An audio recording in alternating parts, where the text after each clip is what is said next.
Because the sacrifice had not been killed. Baptized unto and when they heard this, they were rebaptized. Afatra torin'ny mpaminany William Marion Branham fanontaniana sy valiny tamin'ny 4/7 laharana voalohany ny alady maraina 7 Aogositra tao amin'ny Branham Tabernacle, Jeffersonville, Indiana, USA. They walked in the truth and received the reward of a believer. The Holy Ghost came upon them. Let us remain standing. Desika mbola itsangana fotoana fohy raha anondrika alohantsika mba hivavaka. Gracious Ry Andriamanitra ray be fahasoavana, satranao zay amin'ity marainty avy amin'ny fonay lalina satria ainao atao no sady sitrakao ny amaly ny vavakay. Ary angatanay ny andraisanao ny fisaoranay ny amin'izay efa nataonao anay. Eo mpiandrasana fatratra tokoa ny amin'ny fanampinao anay zay amin'ity marainty ka rehefa miala amin'ny varavaran'izao trano zao engane zay ka hivoaketo olo-kafa noho ny idiranay teto. Engane amolavolanay ny fany masina amin'ity marainty nitoetranay ka anao anay olona ao amin'ny fanjakanao fangatanay amin'ny anaran'i Jesosy zany. Amen. Mazao toerana.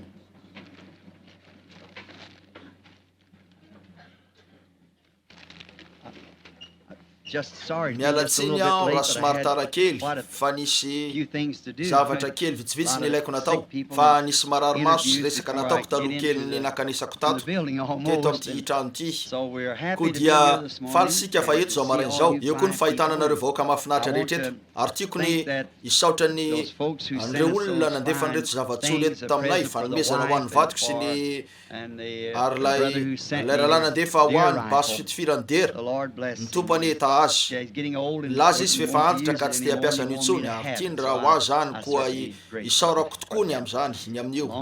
Raha velona koa raha mbola matsiaro tena ihany dia ho eo amiko zany tsy ametraka ny hoe tia-tanako mihitsy raha tsy efa natsiaranao ka nivavaka ho anao. Eny isika dia maro tokoa ny zavatra tokony atao an'io ho ianakapo. Angamba raha mbola eto aho dia ndray fantaniana vitsivitsy areo no ahitako ny ao amponin'ny fiangonako amin'ireo olona isan-karazany na voaray tokoa misy fanontaniana ampy hijanonako mandra-pahatonga ny mileniao meto tsy nalala hoe mety isy maro be toy zao misy anjatony eo ny eto misy anjatony na mihoatra koa tonga tamin'ny maraina koa ataoko fa tsy ho vitako mihitsy ny amaly azy ireny araka ny tokony ho izy satria fa fanontaniana tsara izy ireo tena tsara. Eny ny sasany tamin'izany dia tsy hay vakina pabe maso koa hainareo tsara nangataka mba raha zavatra tsy haiko ambara amin'ny fomba miafina ireo olona ara-pianakaviana sy azonareo tsara ary nangataka ny anana ny lay mpivady ho amin'ny fiaonana manokana mba ahafahako miresaka manokana aminy amin'ireo olana ireo tsy hoe zavatra ratsy akory fa zavatra tokony alamina eo amin'ilay fianakaviana fa no lay toetran'olombelona sy ny maizy azy zay misy ny andro iainantsika sy ny sisa no miteraka no zavatra ireo fa olana mifandraika amin'ny fianakaviana ranofo izy ireo nefa tsy maintsy ahitana valiny koa dia anao arak'izay azoko atao aho mba amaly an'izany arak'izay tsara indrindra. Indraindray eo amin'ny famalina fanontaniana somary maka fotoana be zany nefa tsy misy tiako latsaka mihitsy ho valiko tena arak'izay azoko atao ny tsiraray. Eny izy ireo nosesehako ato amin'ity kitaboko ity zany amaliko azy ireo ary nosoratako eo ny soratra masina raha nolaiko zany dia nataoko ankilany fefa teo aho omaly tontolon'andro ny ampany betsaka tamin'ny alina omaly alina ary hatramin'ny posahan'ny andro tamin'ny maraina nefa nahazo teo amin'ny indroa mihoatra indray tamin'ny maraina koa ataoko fa ny ataotsika raha sitrapony tompo amaly azy ireo aho mandrapa arak'izay isa vitako mandra-pahatonga ny atoandro dia irafosika ary iverina indray aho anitolakandro ka miezaka ny amita maro arak'izay azoko atao raha rivo ary ho hitatsika eo raha vitako ny amarana azy ireo ary ataoko fa tsy tiako ny ampijaly anareo ka anao fivorina anankiray lavabe fa ataoko fa anome fotoana ho anareo ivoana hitsara mba hakaina kely atontorina natoy zany dia miverena raha azonareo atao raha tsy afaky anareo eny rahalahy Fred Sothman ataoko fa izy no manao rakipeo an'izao natao rakipeo ve izy ty eny ary tsara zany manao rakipeo an'izany ao amin'ny efitrano izy ireo ary zao rakipeo zao angamba raha mety tsara azonareo ananana ny rakipeo ho tehiriziny zany ary atao hoe fanontaniana sy valina satria tena misy fantaniana sarotra ny eto ary misy maro amin'izy ireo no mikasika ny fampianarana eo amin'ny fiangonana. Eny tiako fantatry ny olona fa indraindray eo amin'ny famalina ny reto fantaninreto sarotra zany, mila fahasoavana betsaka ny fijoroana eto raha fantatrareo matsy ny fitiavako anareo. Tsy haiko aseho zany, tsy voasehoko akory zany na dio amin'ny zanako azy, tsy voasehoko akory aza ny fitiavako lalina ny vatoko arak'izay tokony ataoko satria somary tsy haiko ambary zay ny tenako ka toizako amin'nitsy ny fotsiny lalako. Eo amin'ny zavatra tokana ihany no aneoko ny fitiavako rehetra eo amin'ny Andriamanitra tsy to, ary izy no tiako voalohany amin'ny rehetra. Tiako ny olon-kafa nefa tsy tiako ny hoe tsy tiako ny kitikitika ny fitiavana nanako amin'io aoka ho voalohany zany. Koa noho zany rehefa mamaly ny fantaninareo aho dia valiko amin'ny fitiavako anareo avy ato am-poko zany, kanefa misy zavatra anankiray hatrany eo ny loko dia Jesosy Kristy. Hitanareo amin'izay fomba izay namaliny an'io. Indraindray mety voatery amaly mety andoro zany, mety andratra, nefa tsy zay ny tiako anaovana azy. Valiko miaraka amin'ny tanjony iray zany arak'izay voalazako, Kristy no eo ny loko ary tsy maintsy tsaroko fa izy zany. Za dia tsy maintsy ampamoana ny amin'io koa ny fitiavako voalohany dia ho azy, ny fitiavako faharoa dia ho anareo, zany hoe lay fiangonany. Nalainy ho azy tamin'ny rany fa tena tianareo izy mihoatra noho ny fitiavana ny tenany, satria natolo ny tenany ho anareo. Tamin'ny rano nakany anareo ho azy. Koa raisiko an-tanana miaraka amin'ny fitandremana sy ny fahatsoram-po rehetra mety ho fantatro zao. Nefa eto raha atao zany dia mety ho ianareo tena famarinana entitra zany. Ny ataoko zany tena tsy moramora no sady mivantana, ataoko io miaraka aminy atao tsaiko. Hitanareo ka miezaka ny ampahita ny hafa rehetra, ny olona rehetra hoe tsy maintsy zay ny fandehany, tsy hoe zavatra natao andratrana ny toy zany fa mba ananana antoka hoe voarainy olona ilay izy, ary antenaiko fa toy zany no andraisany rehetra azy. Areto eo amin'izy ity no ahitana ny ao an-tsaitsika, fa raha ny fahitako anareo rehetra tafangony eto avokoa amin'ity marainy ity no sady mifanety manodidina eto dia ataoko fa ny olona tsy omby teto dia any amin'ny fiangonana hafa. Misy fiangonana mpiravavy amintsika nametraka radio na karazana fifandraisana telefônina zay no ka zay tsy omby tato no amin'ny fiangonana io amin'ity marainy ity. Raha ny fahazahoako raha na nisy rahalahy fa nanana fiangonana zay nasiana ny olona nioatra ka nampifandraisana amin'ny eto io fiangonana io, amin'izay dia tsy fanitsatongotra sy ny sisa eny amin'ny rindrina eny ianareo. Eny raha riva raha sitrapony tompana sika anomboka mialosika raha riva te angataka amin'ny pastora sy ny filakevitra raha sitraka izy ireo. Andesika somary anomboka mialoha kely raha riva satria ny olona sasany amin'izy ireo eto mbola misy dilavitra lehany, ary tiako ny anomboka adiny ray mialoha farafahakeliny raha riva raha azontsika atao mba maranana io. Ianareo ary raha voavita ny fisakafoananareo aorin'ny amin'ny eninora na amin'ny firy, eny anomboka aho. Hitanareo fa manomboka amin'ny fito sasany mazatra anareo sady zany aokary mamelary hoeto amin'ny lampiazo amin'ny fito. Hitanareo ka eo amin'ny valo na valo sasany natataka zany zay anome anareo fotoana ny odina any an-tranonareo ka hovonina amin'ny asa rapitso raha misy ny apitso. Ankehitriny ny tompane omba sy tahanareo betsaka, fa raha voavity zao fivoriana zao dia andeha ka andray an'ireo fanontaniana hafa reo ary ezaka ny amaly an'izany. Sorataka eo amin'izy ireny fotsiny misy tapaka taratasy kely sy ny sisa zay ahafahako mety adiniko le soratra masina koa rehefa mandinika ao amin'ny boroko ah. Eo aho tiako ny mijery todika amin'izy ireny aty aoriana fa hito amiketo zany fa mariako eo amin'ny tapaka taratasy fotsiny zany, ary noho zany raha ao amin'ny encyclopédie no andraisako an'io na karazana fomba fiteny anankiray na anarana dia efa nanako voasoratra eto anatrehako zany. Tsy ilaiko nitondra andiana boky maro sy ny sisa fa efa nanako eto io. Eny raha tsy mahazo fahafahapo amin'ilay fanontaniana ianareo, eny eo aho nanao fahadisoana angamba. Hitanareo mety hoe nanao fahadisoana azy satria araka ny farafahalalako azy ihany reto zavatra reto, ary tiako reo mpitoroteny zay mety hanana fiangonana na ny mpiangona eo amin'ny fiangonana anankiray ka iaino ny amin'ny reto fanontaniana reto. Tsy tiako izy tio raha misy tsy toviny amin'ny fampianaranareo sy ny fiangonanareo. Tiako azo mpiaino tsara fa ny fampianarana eto amin'ny tabernakla ihany izy ty, tsy miezaka ny anesika an'io eo amin'ny andian'olo-kafa. Ary tiako ny ho kristianina atao am-poko hoe ampianariko zay inoko azoniko ny fandresen-dahatra. Raha manao fangaroaro amin'izany aho dia ampamatika manoloana ny Kristy ny tenako sady mpiatsara velatsia eo aminareo. Koa tsy maintsy mitoetra matoky eo amin'izay inoko famarinana fa manana zony anao toy zany ny olo-kafa rehetra. Andriamanitra ny mpitsara antsika rehetra. ankehitriny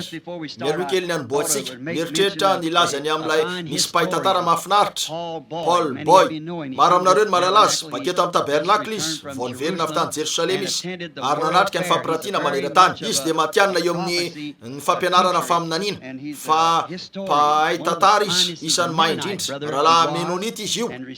zany izy ary efa nandray ny batisan'ny fanahy masina koa de lasa tena sakaizako akaiky izy fa nanaramaso atrany sy nandray loto tamin'izay rehetra nolazaiko ny amin'ny faminaniana izy nanaramaso mahitany raha mitrango zany areto nanoratra tamiko eto izy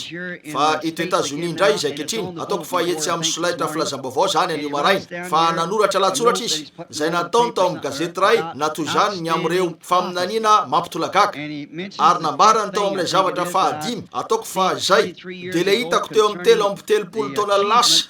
ny amin'ny fahavitaniny ny fivoarany siansa azafady. Ary ho anareo mahatsiaro an'izany nataonareo antsoratra io nananako tao amin'ny boky io ka zay rehetra nambarany tompo soratako zany de zay tena ilaina fantara na zay zavatra azoko tenenina amin'ny olona ary nieritreritra tamin'ny maraina talohan'ny nanomboantsika an'izao hoe tsy toriteny izy ty fa eto sika mba iara hipetraka ka ifampianatra ny amin'izay ao am-potsika andesika naboraka an'izany ankehitriny raha indro fa efa nandalovantsika ireo taona ny fiangonana sy ny sisa everiko fa tsara ny hijanonana amin'ny fivoriana anankiray na roa ka hanamarinana mba hitana avy amin'izany ny ao am-ponin'ny olona avy eo anainga avy amin'izany hitanareo avy eo miverina miditra eo indray ka amin'ireo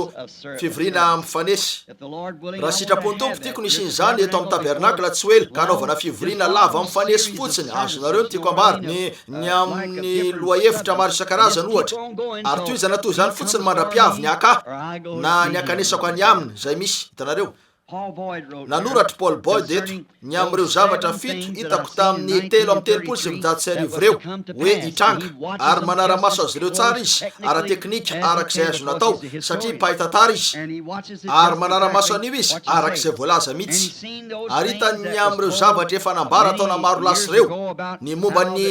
Mussolini ary inona ny hafarany Hitler ary inona ny hafarany ary toy inona no androbany communisme ny fasisme sy ireo rehetra eo ary toy inona ny anorenana ny Line Siegfried ary toy inona no RSB ny Amerikany nefa tsy nanaiky an'io mihitsy izy ireo raha tsy vao roa taona lasa zay eo am'ireo sary Alemana avy amin'ny foibe nisy teo ary tena resbe izy ireo to saiky ny tafika rehetra ny maty teo amin'io ary ireo zavatra rehetra tanterak'ireo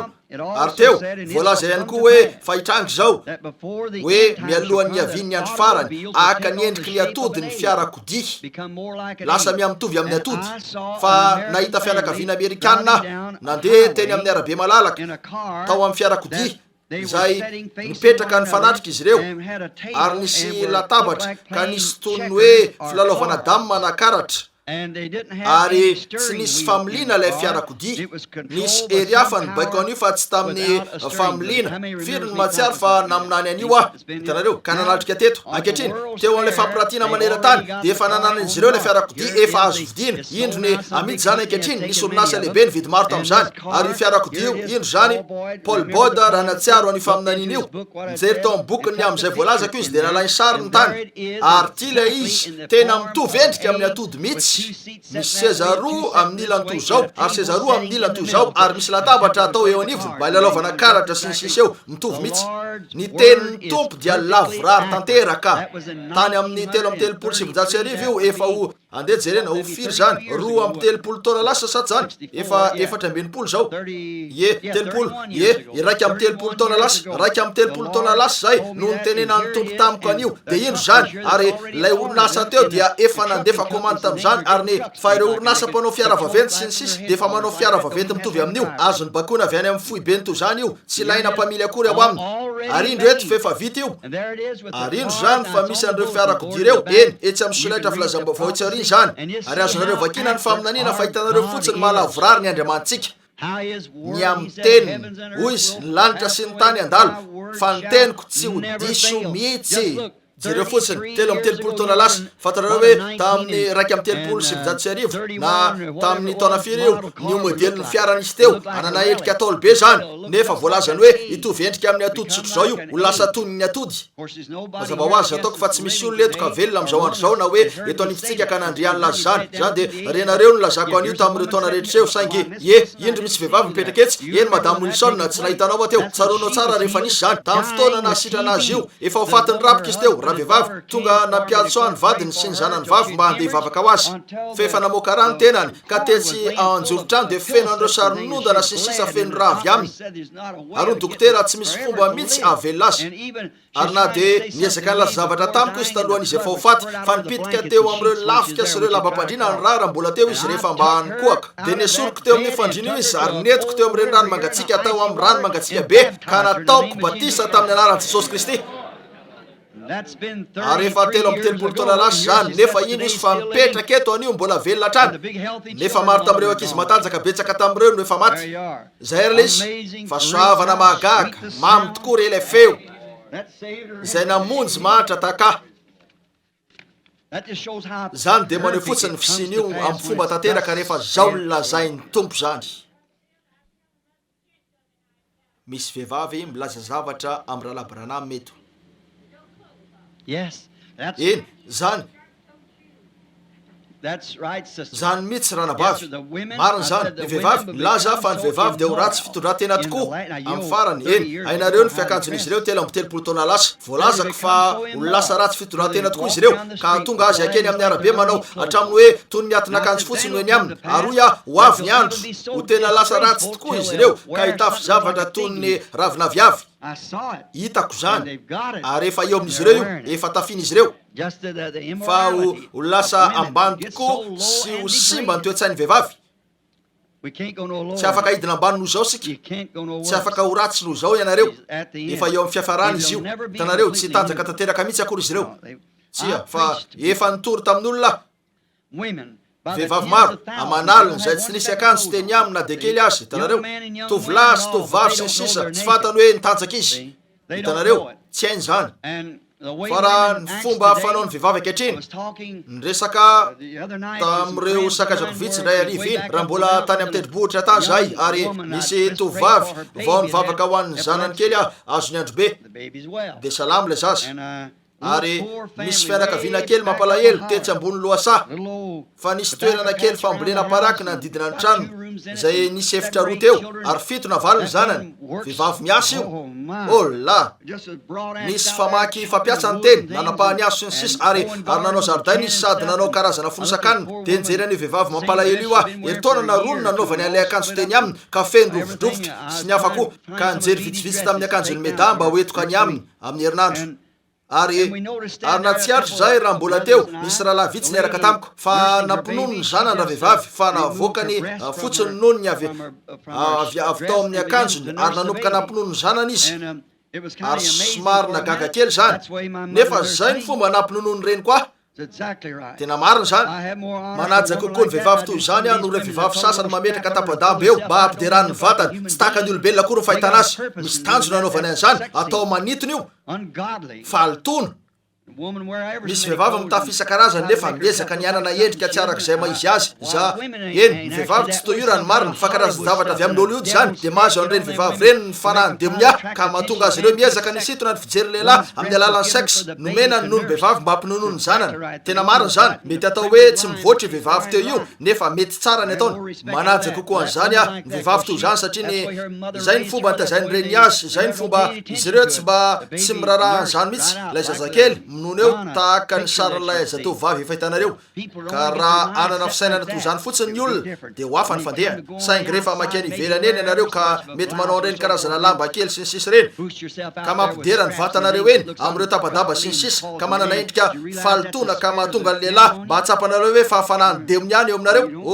tsy tianareo ary ny toy zany ranabavy aza manao zany fa namboamboarany endriky ny Hollywood sy fandriky ny devoly zany rehefa manao an'io anareo de ataonareo zay ahatonga ny lehilahy sy naratsiny aminareo ary efa zay no ataonareo de meloka ho nijagajaga tamin'ny lehilahy io nareo satria naneo ny vatanareo toy zany taminy tsy misy azonareo atao amin'izay nanefenanareo nefa mandehana fotsiny ary mijanona arak'izay nanaovan'Andriamanitra anareo hitanareo ary za miezaka no zavatra hafa zay tsy maizy anareo mitoera olombelona fotsiny tsy mahatsiravina ve zany? Mety mamaly ny fanontanian'olona sasany koa zany. Raha na eo misatranao zay anio ny am Jesosy Kristy sy ny fahitsin'ny teny. Ny fahitako anao manatanteraka an'ireny teny reny tanteraka tokoa dia mahatonga aho zoto kokoa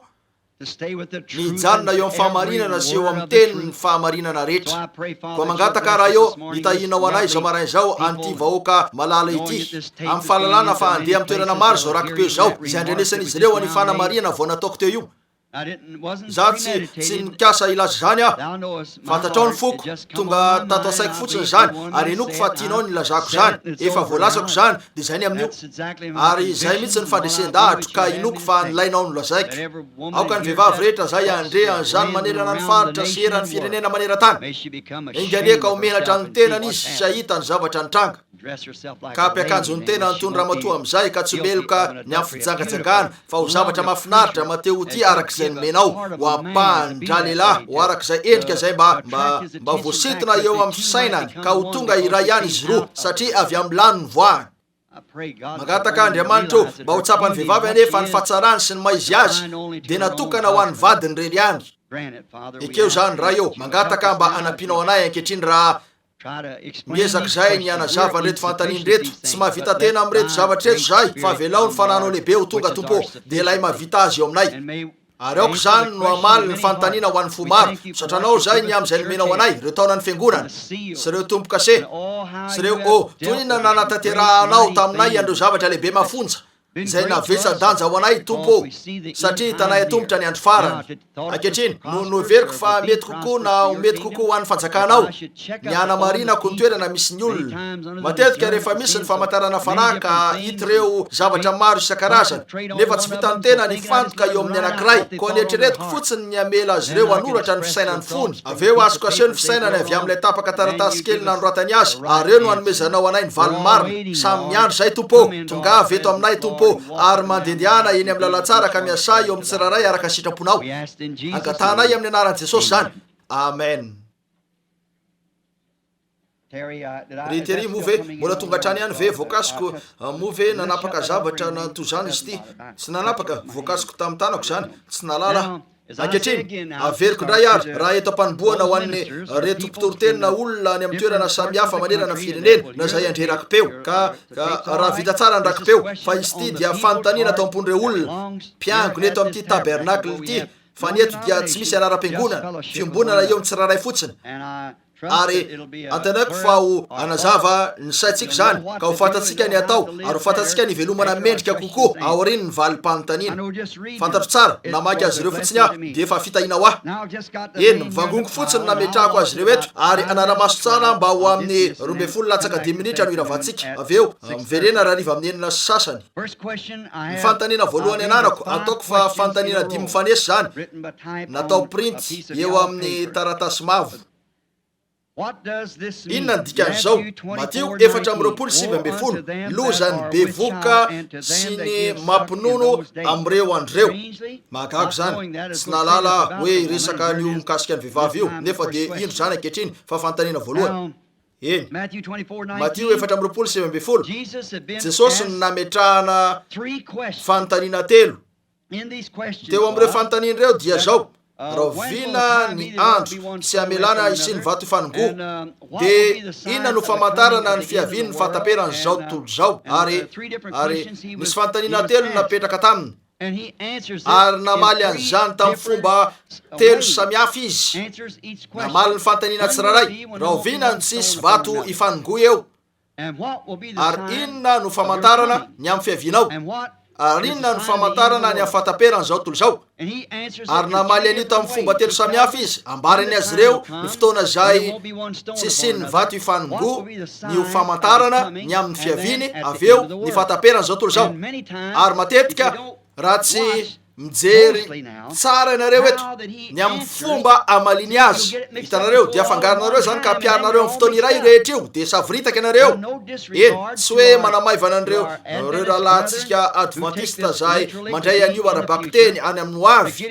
raha mandray amin'ny olo ahevitra ny amin'ny andro fafito io ny hoe mivavah ihany koa ianareo mba tsy ho amin'ny renena na amin'ny andro sabata nanosiranareo hoy izy hitanareo mbola mitandrina sabata izy reo tsy hoe manisy mafy an'ireo rahalahyreo tsy fanao ny kristiana zany fa mba ahafahana manitsy an'io fotsiny hitanareo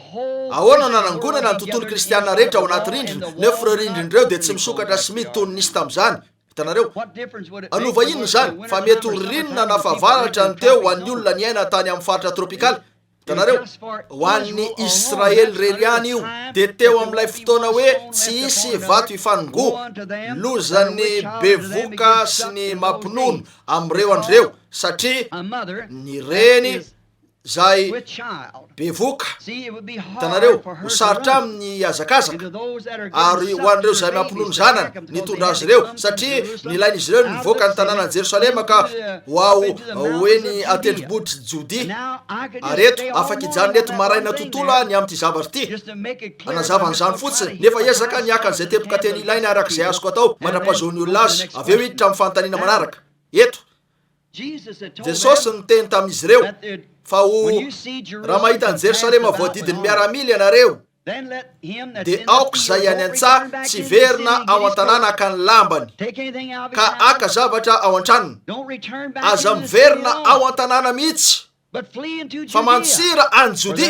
satria isy andro fahoriana tsy mbola nisy toy zany hatramin'ny androany zao toy zao ary zany rehetra zany dia nitranga tamin'ny andro nisin'ilay generaly romana Titus nanao fahirano any Jerosalema nandoro ny tanàna ka tsy nisy afa-tsy fa nivonoany ny olona hatramin'ny hoe nihoatra ny varavarana ny raka ny korina teny amin'ny arabe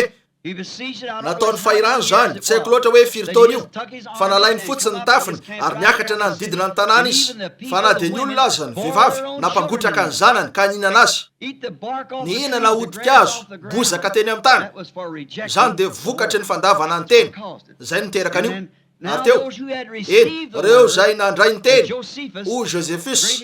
lay mpahitatara nanoratra mpinan'olona ny antsony azy ireo nolazainy fa nohan'izy ireo nyvatan'ilay lehilahy natao hoe Jesosy avy any Nazareta zay nomboan'ny Pilato fa tonga alina izy ireo ka nangalatra ny vatany de nalain'ireo olon'ireo zany ary notapatapahany ka nohaniny hoe nandray fandraisany izy ireo hitanareo tsy fantatry izy ireo zany de hoe angano mparitaka fotsiny zany toy ny ataon'izy ireo amintsika sy ny kristiana rehetra ketriny any hitanareo milaza an'izany izy ireo saingy reo olon'ireo zay ny hoe mivavah ianareo mba tsy horirina ny anjosoina anareo de satria feno ranomandry ny Jodi hitanareo ve ny any krismasy koa ahoana ary naterahany Jesosy tam'izany teo am'ireo avoana feno ranomandry mivavah ianareo mba tsy horirina ny anjosoina anareo na amin'ny andro sabata hitanareo satria mikatona ny vavahady rehefa sabata ary ho tratra ny fandrika izy ireo ao izy raha tonga teo Titus ny zoma tolakandro dia ho azo fahirano tao izy ireo ny sabata satria nikatona ny varavarana nikatona ny vavahady ny sabata ka tsy nisokatra tsy nisy niditra ary tsy nisy nivoaka ny tanàna tamin'ny andro sabata ary eto hitanareo ve ny zava-nitranga koa hoy izy lozan'ny bevoka sy ny mampinono am'ireo andro reo hitanareo satria ny fanosirana sy ny fiazakazahana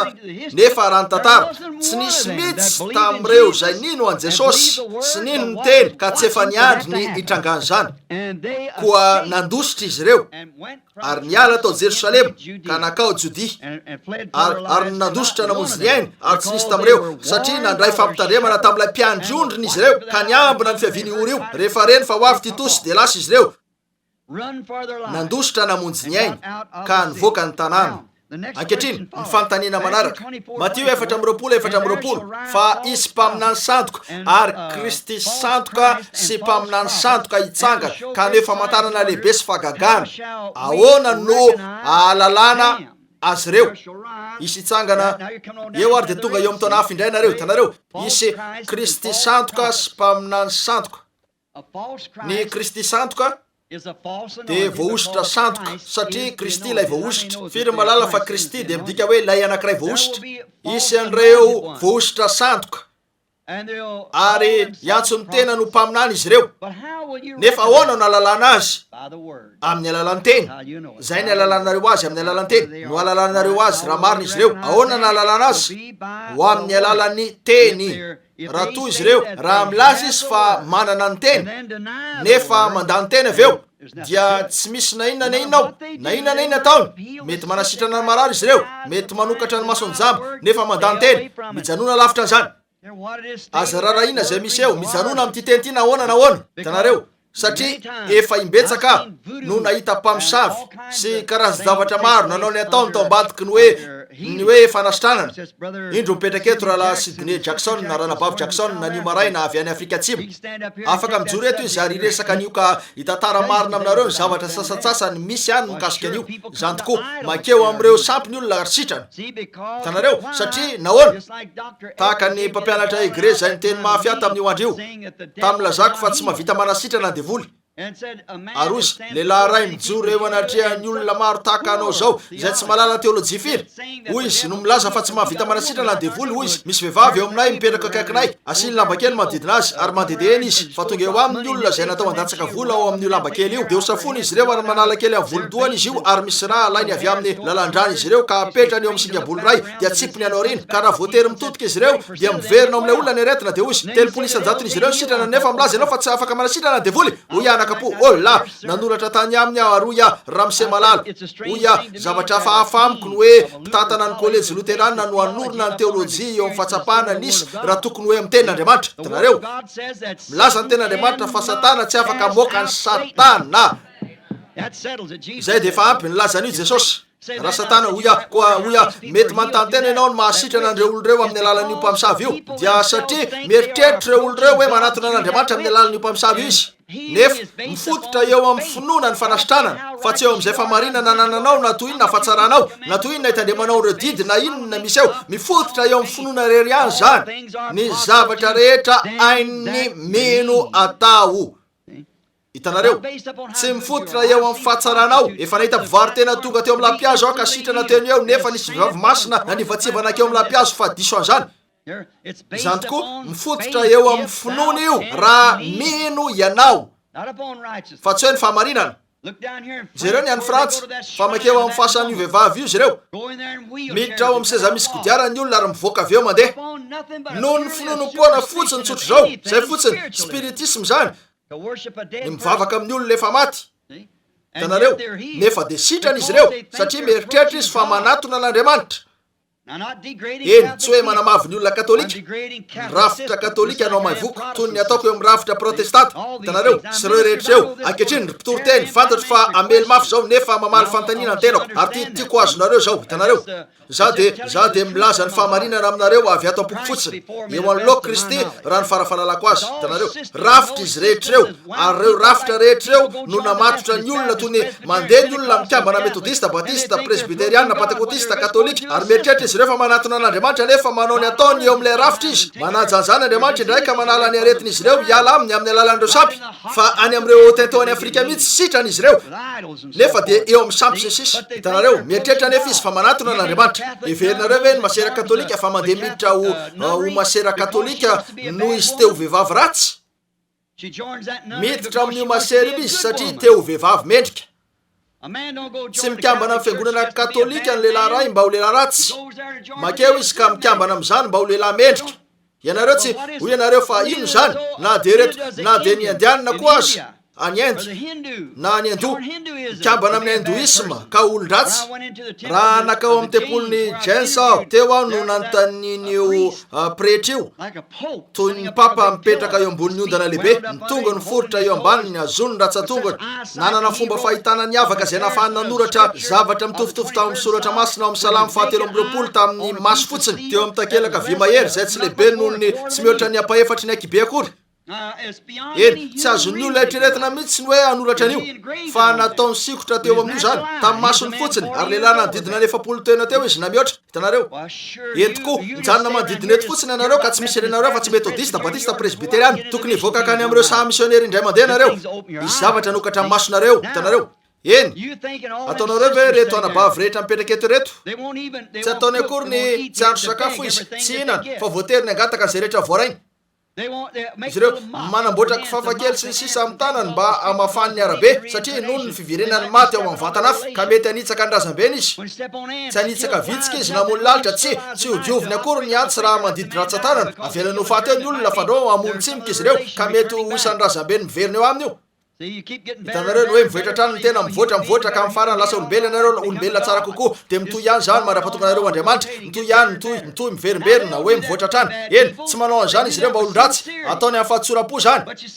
nefa hitanareo fa misy lalana ataony olona ho mahitsy zavatra tokana ihany resaka izy no azoko ambara aminareo zay miaino eto amin'ity marainy ity mikasika an'ireto fanontanian'ireto dia ny teny ny tenin'Andriamanitra koa minofa Jesosy Kristy io teny io ary io teny io ny tonga nofo ankehitriny eto anifitsika manatanteraka tsara mihitsy an'izay voalazany fa ataony amin'izao taony izao eny ary eny zay ny fomba lalanareo azy ireo tsy amin'ny fiangonany tsy amin'ny fanekemponony tsy amin'ny famantarana voakany tsy amin'ny anaram-piangonany tsy amin'izay mety ho fanasitranana tsy amin'izay zavatra hafa fa amin'ny alalan'ny teny hitanareo Matio 4:4 nitoy miresaka eo ny hoe efitrano sy any anefitra inona no dikan'izany diky zany fa isan'ireo antikristy reo anti ositra sy ny sisa ary inona ny hoe anti ny anti dia manohitra ho ireo olona manohitra ny tenyreo ihany io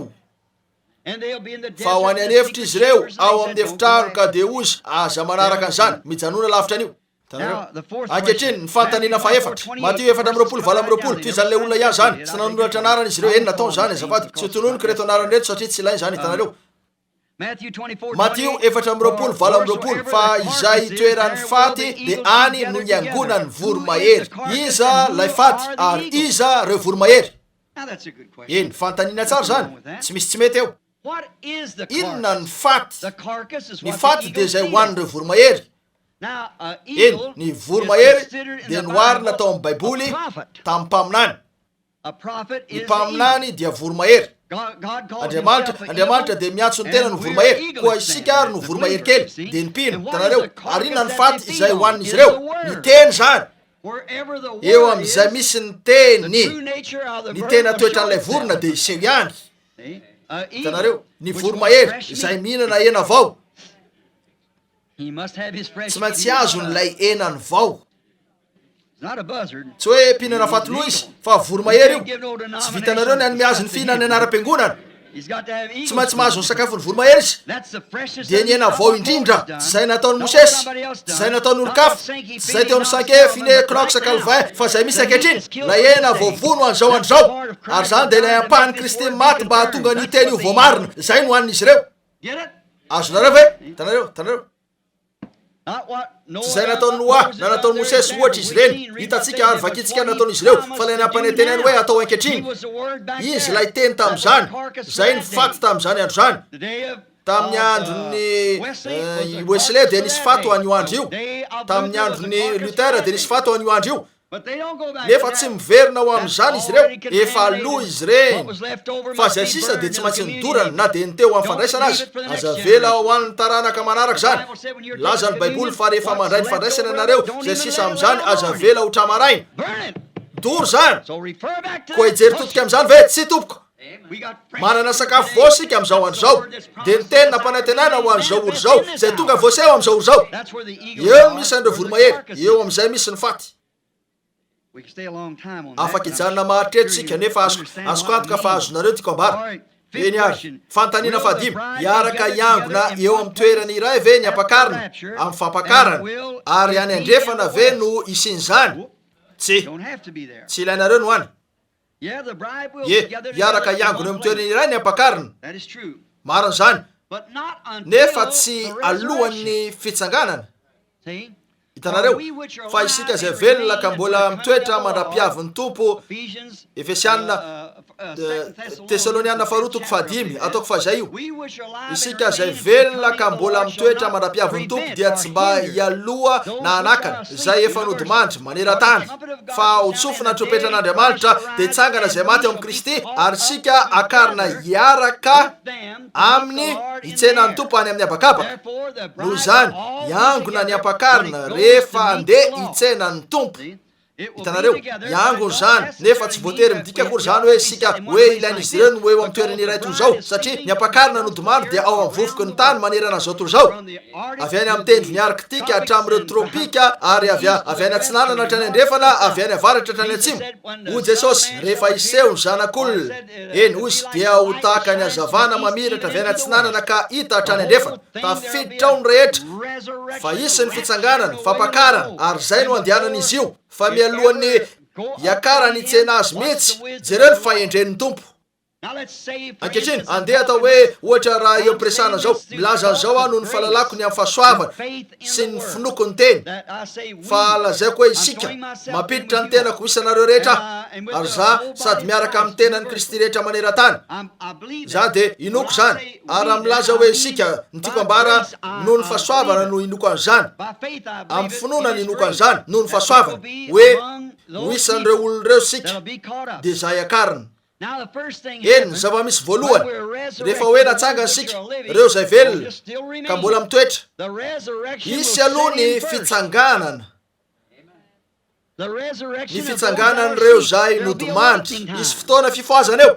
ary reo zay nodomandry ao mivofoka am'izao fotoana zao tsy reo zay nodomandry ao amin'ny fahotana satria mbola modimandry hatrany izy ireo tsy foy izy ireo raha tsy aoriana ny arifotoana fa ireo zay nodomandry ao mivofoka no ifo aloha ary izy ireo reto vatana mety maty reto no hitafiny tsy fahalovana no ny fahasoavany fampakarana avy amin'ny tompo de ho tafangony sika rehetra eo ary rehefa manompoka tafangony izy ireo de sika zay velona ka mitoetra no ovana eo ireto vatana mety maty reto dia tsy ahita fahafatesana fa tampotampoka eo izy tony zavatra ndrobaka atsika de ovany ianareo iverina indray tahaka ny Abrahama avy amin'ilay antitra ho tovolahy avy amin'ny vavy antitra ho tovavy ino ny fivana tampotampoka io ary vetivety aoriany zany ianareo de andeha faingana toy ny fisainana ary afaka hita an'ireo zay efa natsangana ora toy inony zany de iangona miaraka amin'izy ireo sika avy eo hiaraka akarina itsena ny tompo any amin'ny abakabaka tsy ilainareo akory raha nalevina ny atsimon'ny katiky dadatoanareo nitondra azy ao iandehanana nalevina atao iandehanana ka hoentina ny atsimon'ny katiky fa naiza misy azy reo zay maty tao amin'ny ranomasina de nitsangana avy ao amin'ny ranomasina reo zay nitratriarina atao amin'ilay kanja be famonona kanoan'ny liona reo zay natsipy tao amin'ny laforo afo ka tsy hita intsony na de nitolany azy na nivovoka hitsangana foana izy ireo na tao Roma nisy azy ireo na lay kanja famonoana tao Roma na tany anaty ala mafana ny atsimo na any amin'ny faritra mangatsika ny avaratra hitsangana amin'ny maty izy ireo ka ovana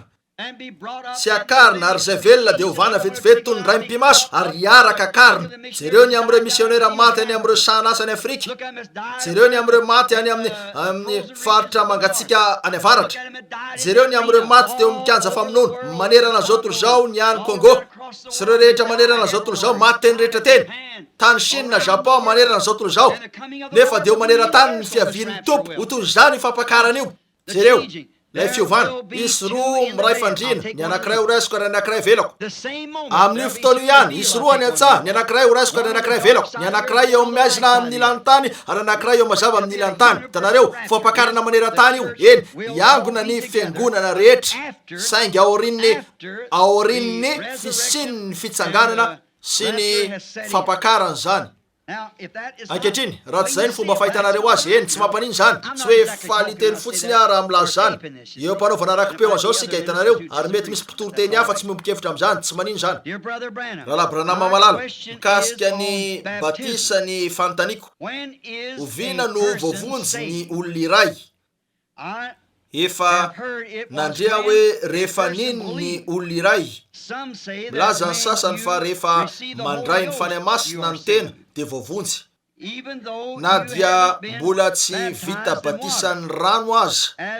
tahaka ny teo amin'ny Kornelio ny asa 10:7 milaza ny sasany fa voavonjy Paoly raha teny amin'ny lalana ho any Damaskosy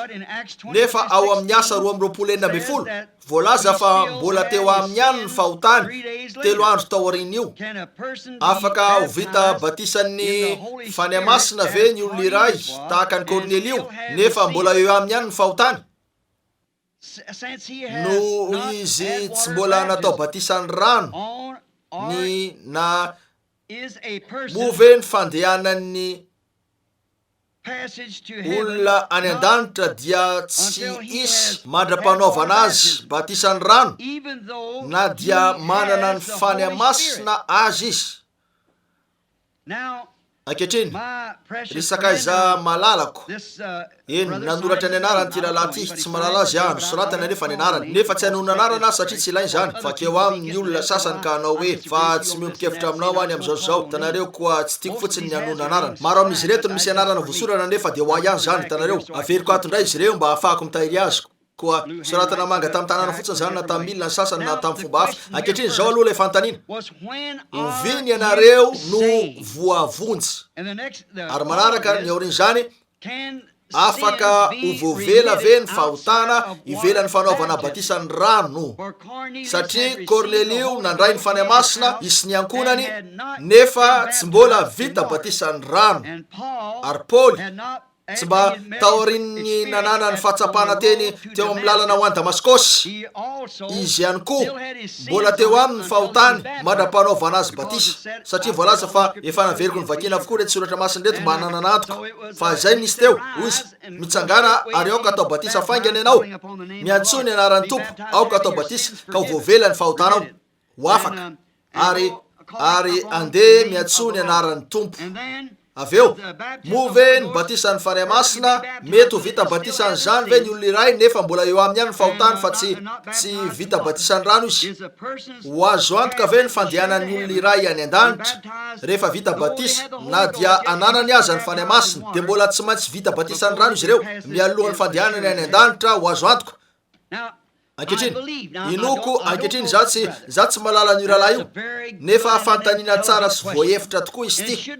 ary tokony ho velarina maharitra satria zava-dehibe ny fahalalantsika andreo zavatra eo hitanareo. Ankehitriny tomino aho fa milazamiko angambo ty rahalahy ty na tehitarika ilazan'io izy na mety zay ninony tsy malala ary ny amin'ny zavatra zay everiko fa somary ny mifanohitra kely fotsiny amin'ilay tena finoana marina ny amin'ny teny za ny fandrenesana an'izany de to milazy le rahalahy fa eny mety tsara izy ty rahalahy mety mipetraka eto ianao ary tsara izy ty everiko fa mety tsara fa le afa nanoratra an'izao ianao eny hitanao nefa tsy noko fiteraham-baovao ny batisany rano hitanareo satria raha zay ninonareo dia manaisotra ny rano zany hitanareo natao batisany rano ianareo mba anehoana fefanisy fiteraham-baovao hitanareo fanehoana ivelany fotsiny io endrika maneho ny fiteraham-baovao fa ny zavatra rehetra de miankina amin'ny fanendrena raha teo hitanareo kanefa sika tsy malala hoe izany ho izy ary izany tsy izy noho izany torintsika ny filazantsara ampinoana fotsiny ny torintsika fa ny eo amin'ny fiteraham-baovao eny eo no tsy fanarahako am'ireo rahalahy unitaire ary ianareo rahalahy unitaire zay mandria zorona peo zao raha sendra tonga ambronareo zao na oatranonareo na eo anivonareo vahoaka zay vahoaka unitaire dia aza tesitra amiko eny hoe no za tsy miompikevitra fotsiny aminareo tsy miompikevitra zay mivady azo antoko zany laza aminy hoe tiako izy ary lazainy fa tsy noho zany ko dia tena tsy miompikevitra zay nefa tena ambarako anareo fa tena mifakaso tsara zay eny Mario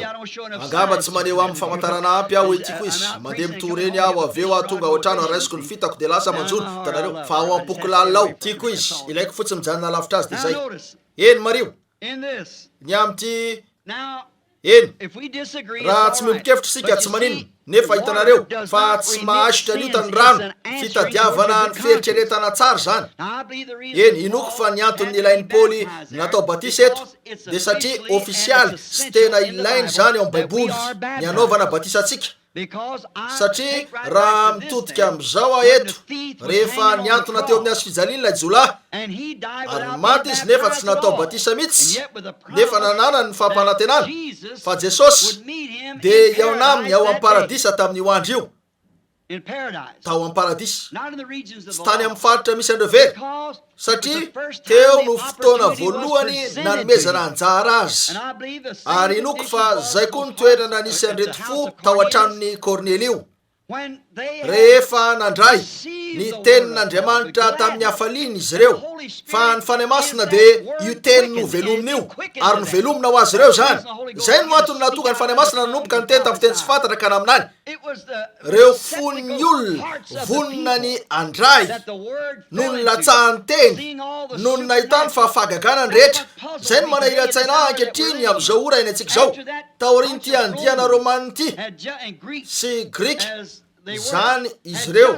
nahita fotsiny ny fampisehoana ny amin'ilay fahitana tanteraka. Nanetsika ny fony izy ireo loatra ny fanahy masina ka nahatonga ny hoe rehefa nitory an'ireo tenyreo Petera dia nilatsaka tamin'ny fanahy masina. Hitanareo tovy ihany, hitanareo fa hoy Cornelio andeha alaivo fa kapiteny izy io, izay avy amin'ny kapiteny dia avy amin'ny hoe zato zato lahy izy kapiteny Romana ary nahita fahitana izy raha teo am-pivavahana dia nisy anjely tonga teo aminy. Lehilahy tsara izy io, hoy izy midina any Jopa misy any Simona mpandonkoditra ary nisy anankiray atao hoe Simona Petera. Any izy ahita azy eo ianao ho avy izy ka hanambara aminao ny teny fa nataony ho azy tsapahitana mihitsy io fahitana io. Tsy natory akora fa nijery fanatrika tamin'io anjely io dia naniraka an'ireo miaramila ny mahafatrapô indrindra tany izy. Ary teo efa nanomana an'ilay apôstôly Andriamanitra tetsy amin'ny lafiny anankiray. Ary izy ankehitriny mitsangana, izy hita fa teny amin'ny tafitrano izy teo ampiandrasana ny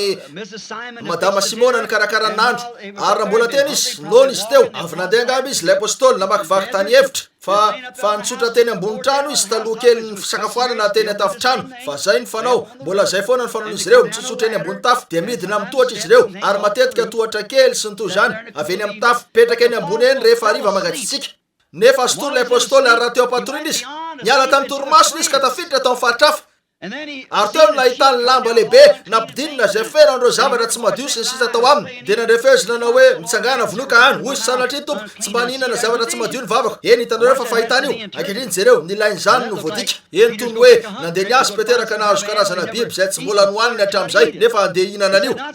Hoy sanatria tompoko tsy mba nihinana zavatra tsy madio ny molotro. Hoy azo ataonao madio zay efa ho tsy madio zay efa ndiofoko. Hoy izy mitsangana indreo misy andreo lehilahy miandranao ambavahady andeha aza misalasala mihitsy tamin'izay fotoana izay nisy nandodo baravarana. Eny hitanareo aveo rehefa nahita ny lehilahy teo izy reto miaramila mafatrapo reto dia tena araka ilay fahitana. Anino izy ireo fa niverina niaraka tamin'ilay lehilahy mihitsy izay nolazaina Andriamanitra taon'ny fahitana. Olona tsy nisy nalala, mpanjony kely anankiray tsy nisy nalala. Nefa teo anivon'io andiany kely io tena nisy lanjany tokoa no nahitana an'io mpanjony kely io arindro izy fa niditra tao an-trano eto. Ilay toerana hitany tao amin'ny fahitana mihitsy navorony Cornelio teo ny olona rehetra roa izy fa tena araky ny nahitako azy mihitsy zao. Dia nitsangana teo Petera ka nanomboka nitorony amin'ny fomba nandraisana izy ireo ny fanahy masina raha teo ampitoriana izy. Hitan'izy ireo zavatra rehetra fa tena ny fanaraka tanteraka tamin'ilay fahitana anankiray. Andian'olona jentilisany teo nisy fahitana anankiray hitany voaseho. Ary reny izy ireo teny fahamarinana ny amin'ny fomba ndraisan'izy ireo fiainana dia nilatsaka teo amin'izy ireo ny fanahy masina taloha nanaovana batisa azy ireo akory azy. Inona ny tokony ataony zany amin'ity tabernakle ity amin'izao maraina izao?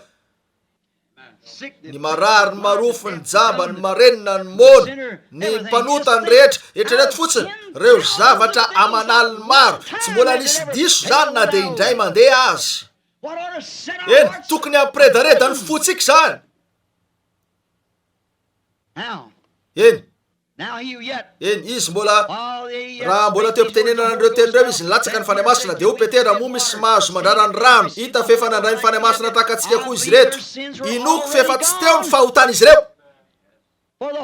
satria tsy hiditra eo ny fanahy masina ary tsy hiditra ao izy raha tsy efa fanaka voatendry raha teo zany. Efa fantany fa anaraka izy ireo. Efa fantany inoko fa Paoly ny antony nilana nanaovana batisa azy ndray nanetsika an'ireo kristianina izy. Marina zany. Ary izy nahafantatra Andriamanitra satria hoy izy nifidy azy aho hoy izy tamin'ny Ananiasy ilay mpaminany.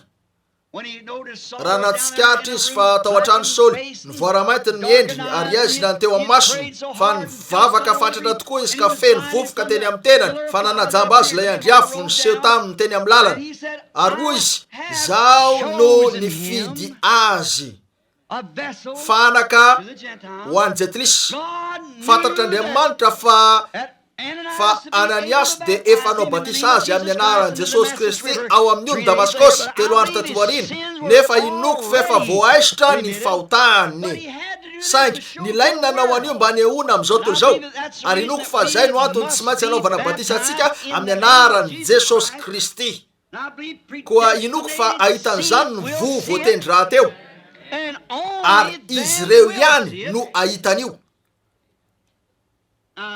Ankehitriny rahalahy eo amin'ny finoana trinitaire tsy hoe mitondra-bato anareo ary rahalahiko malala, mamaly fanontaniana fotsiny ny tenako,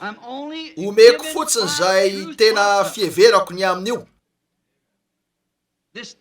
Mety ho any Afrika zao ononam-peo zao ndray androany. Inoko fa eo amin'ny alikoly fiaviany sika, mino an'izany sika rehetra. Manana sakaiza sarobidy aho, reo Duplessis, reo Scoman sy ny sisa Yeager, ireo rahalahy rehetra mahafinaritra any Afrika Atsimo. Nefa misy olona foana miavaka eo masonareo eo amin'ny fiainan'ny olona iray. Ary eo amin'ireo lehilahy rehetra zay fa tena tiako amin'ny foko izy ireo toy ny itiavako an'io rahalahy io. Tena mifoko. Nefa rahalahy Jackson sy ny vadiny dia niavaka hatrany teo masoko teo amin'ny fiainako. Tsy haiko azavaina tsotro zao zany, niavaka izy. Eny, misy any Justice Duplessis, zakazakaiky. Ary maro tokoa reo mahafinaritra reo rahalahy Afrikansa mahafinaritra sy anabavy. Fa nahoana rahalahy Jackson sy ny vadiny no miavaka eo masoko? No izy mpiaza ve? Tsy. Satria manana sakaiza mpiaza maro any. Fa nahoana izy no miavaka? Nahoana ary? Raha mba fantatrareo matsy ny tsy ambaratelo ambadiko zao rehetra zao. Saingy tsy ambarako amin'ny olona ny tsy ambaratelo rehetra fantatro. Fa nahoana no tamin'ny ora mitsy zay nilazan'ny tompo hoe mifandraisa amin'ny Sidney Jackson any Afrika Atsimo, no niteny tamin'ny Sidney Jackson laketo ny tompo. Natao batisa izy ny alady lasa teo, izy mivady tamin'ny anaran'i Jesosy Kristy eo amin'izao fotoana matriko zao mitsy. Hitanareo, voatendry raha teo. Nola iantony. Hitanareo, eny inoko fa ianareo de voavonjy tamin'ny fanekenan'i Jesosy Kristy. Fa ny batisany rano dia fanehoana ivelany mba anehoana fa ny zavatra nitranga tao anaty, satria tsy manana hery ny rano, endrika fotsiny zany. Ary inoko fa voavonjy ianareo rehefa eny misy maro ny olona avelao anazavan'izao an'le rahalahy, maro ny olona zay milaza izy ireo fa voavonjy, maro no vita batisa tamin'ny anaran'i Jesosy, maro no teny amin'ny fiteny tsy fantatra ka manana ireo karazana famantarana ny fanahy masina, nefa mbola tsy voavonjy akory. Maro zany, marina keo amiko amin'izany andro zany ka anao hoe tompo tsy efa naminany tamin'ny anaranao ve mpitoro teny? Tsy efa namoaka demia tamin'ny anaranao va ka nanao asa lehibe maro? Ilaza izy hoe miala amiko ianareo mpanao meloka. Tsy mba fantatra ianareo hatrizay. Hitanareo, koa ireo zavatra rehetra reo. Eny zany de Andriamanitra. Eo an-tanany zany. Saingy rehefa mahita an'izany hoy ianareo, fa ko nahoana ianao no miantso ny olona indray mba averina natao batisa? Satria manaraka ny modely tany am-boalohany tsy haitsika atao miala amin'io drafy tsara io. Eny, raisitsika ny apôstôly Paoly, raha nahita ny mpianatra sasany zay olona nafinaritra izy, inoko fa voavonjy izy ireo, nefa tsy mbola vita batisa tamin'ny anaran'i Jesosy Kristy, na de efa natao batisa ihany azy. Asan'ny apôstôly 7:10. Nitetiny tany ambony Paoly ka tonga tany Efesosy, nahita mpianatra sasany teo, ary izy tamin'ireo, efa ndraisinareo va ny fanahy masina fony vaoniny ianareo? Ary ireo taminy, tsy fantatray ny amin'ny fanahy masina na ny fisian'ny fanahy masina. Ozy, ho amin'inona ary nanaovana batisa anareo? Oreo, efa natao batisa zay. Zao nanao batisa anay, le lehilahy nanao batisa an' Jesosy mitsy. Tsy hoe batisa ratsy zany. Na de zany aza jereo fa entitra ty apôstôly ty. Ozy, fa jaona nanao anareo ny batisa ny fibebahana fotsiny, fa tsy ho amin'ny famelana ny fahotana. Satria tsy mbola nivonona ilay fanatitra, fa ho amin'izay nanaovana batisa azy ireo, ary efa reny zany dia naverina batisa izy ireo tamin'ny anaran'i Jesosy Kristy ary latsaka tamin'ny fanahy masina.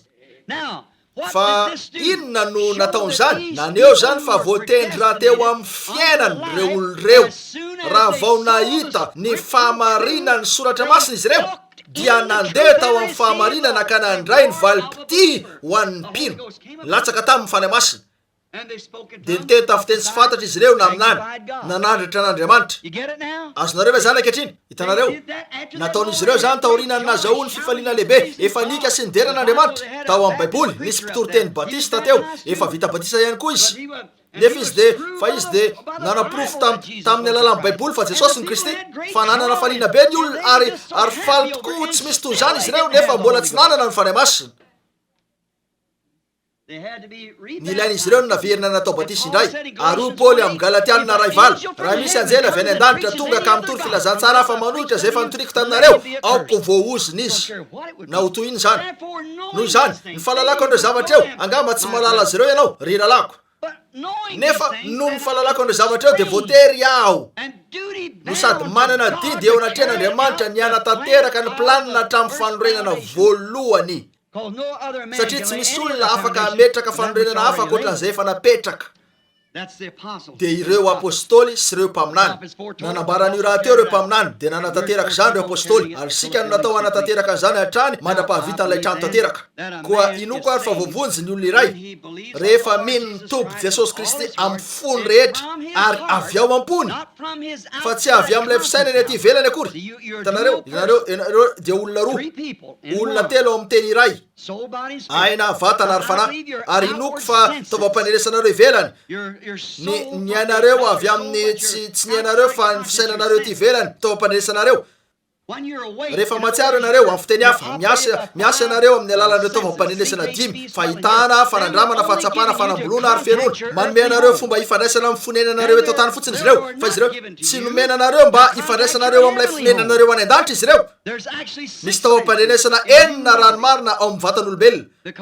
satria ny enina no isa manondro azy ao baiboly tamin'ny andro fahenina no nahariana azy ary ny isa manondro azy dia ny enina ny olona zany ary anana ny fahitana ny fanandramana ny fahatsapana ny fanamboloana ny fianona ary ny finoana. Ny finony no mametra ny aviny ny toerana izorany. Ny finoana dia fatokinany amin'ny zavatra tenainy fanehoana ny zavatra tsy hita tsy nandramana tsy tsapa tsy ny fofonina na re fa amin'ny finoana rehefa rombahiny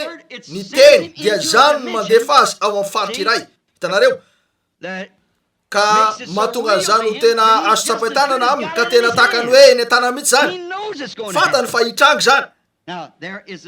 Zay zavatra zay ihany koa ny amin'ity fanontaniana ety ny amin'ny batisan'ny rano. Hitanareo nahafantatra Andriamanitra fa ireto olona reto dia naiky atao batisa amin'ny anaran'i Jesosy Kristy. Ary Paoly nanao fanambarana izy fa tsy misy olona na dia anjely avy any an-danitra aza tsy misy tokony hampianatra fampianarana hafa ankoatran'izay fa nampianariny koa noho zany raha tonga amin'ny mampitoroteny amin'ny mampastora amin'ny mampaminany na mety ho inona na dia toy ny anjely midiny eo azy nefa ampianatra zavatra mifanohitra tamin'izay efa nataony apôstôly io ka tsy mandidy ny olona mba averina atao batisa amin'ny anaran'i Jesosy Kristy dia ho hita eo amin'ny baiboly fa vavolombelona sandoka ny amin'ilay zavatra ambarako fa inoko ah. Noho izany inoko fa efa napetraka tsara ny modely ny olona rehetra atao amin'ny baiboly dia natao batisa tamin'ny anaran'i Jesosy Kristy. Tsy mbola nisy fotoana ka nisy olona natao batisa tamin'ny anaran'ny ray zanaka fany masina. Hitanareo tsy mbola nisy olona namafazan-drano na sitrika izy rehetra koa inoko fa ianareo rehefa tena ny amin'ny fanontanianao ry ralahako malala inoko fa rehefa fantatr'Andriamanitra ny fonao fa isy amanarivony eo no efa natao batisa tamin'ny anaran'i Jesosy midinao toy ny mpanota maina fotsiny ianareo ary mivoaka avy ao mpanota lena. Hitanareo kanefa amin'ny mahatena mpimarina zay tsy maintsy amindranareo ao amin'ny finoana sy ny fisainana tsara rehetra eo amin'Andriamanitra. Rehefa mahita zany ianareo dia natao batisa nefa inoko fa fanehoana ivelany fotsiny io ka manao fa tao anaty tao misy asany fahasoavana efa tanteraka toy ny tamin'ny nanaovan'Andriamanitra ny samy fiara hoy izy ry Noa midinao ianao sy ny fianakavianao ary ny tokantranonao dia niditra tao izy ireo. Inoko fa raha tsy nisy samy fiara teo dia ho namelany Noa nipetraka teo ambony vatakazo Andriamanitra na andeha ambony rano. Hitanareo, nefa nanao samy fiara ho azy izy mba hidirany, ary zay ny fomba iseny io, zay ny fomba efa nomanin'Andriamanitra. Inoko fa mamonjy ny olona amin'ny alalan'ny fahasoavan'Andriamanitra, amin'ny anaran'i Jesosy Kristy, amin'ny alalan'ny fanehoana ivelany no fomba efa nomanin'Andriamanitra mba hidiranao. Satria zay ny fomba nanaovana batisa azy rehetra. Tsy manameloka an'ilay olona teo akory aho, saingy fotsiny everiko fa zay ny amin'io, tsy mamonjy ny olona akory ny rano, maneho fotsiny zany fa efa voavotsy izy, fanehoana ivelany io. Eny, mety tsy maro zany raha tsy zay no izy. Eny, ho raisitsika amin'ny fotoana hafindray io, eny ary. Ao amin'ny Genesis 4, taorian'ny safidrano, taiza no niavian'ireo rehefa hita. Tsara ty anankiray ty, tena tsara. Fanontaniana misy hevi-dalina. Taiza no niavian'ireo rehefa hita. Adama dia tsy rehefa hita raha ny farafaralako, satria raha izany izy dia olazan'io ny Baiboly. Lehilahy tsotra toy ny fahita izy. Taiza no niavian'izy ireo. Eny, misy adihevitra lehibe ny amin'izy ty, ary vao natolotra azy ty. Eo amin'ny taratasy mainty be ka na soratra mainty be eo amin'ny tapaka taratasy fotsy. Ankehitriny, reto rehefa hita reto, inoko fa nisany misy olona teto voatsela Josephus angamby io, tsy dia azoko antoka ary lala-pastory hoe Josephus io, fa ataoko fa mety ho izy zany na mpampianatra Scofield na sasany tamin'izy ireo no nilaza fa ireo rehefa hita tao amin'ny tany reo ranomarina dia ireo fanahy lavo avy amin'Andriamanitra zay niainy ny anganonganon'ny Satana, arak'izay notantarainy tany an-danitra tany. Fa Mikaela teo nitady izy io, nisy niady tamin'ny Mikaela tao an-danitra ka voaroka, ka hitan'ireto zanaka lan'Andriamanitra eto ny zanaka vavin'ny olona, ary teo amin'ny tany reo rehefa hita ireo tamin'izany andro zany, izay nampiditra ny tena ny ankeriny tao amin'ny nofon'olombelona. Raha zay no ataonareo dia manao ny Satana ho pahary ianareo. Tsy hainareo atao zany.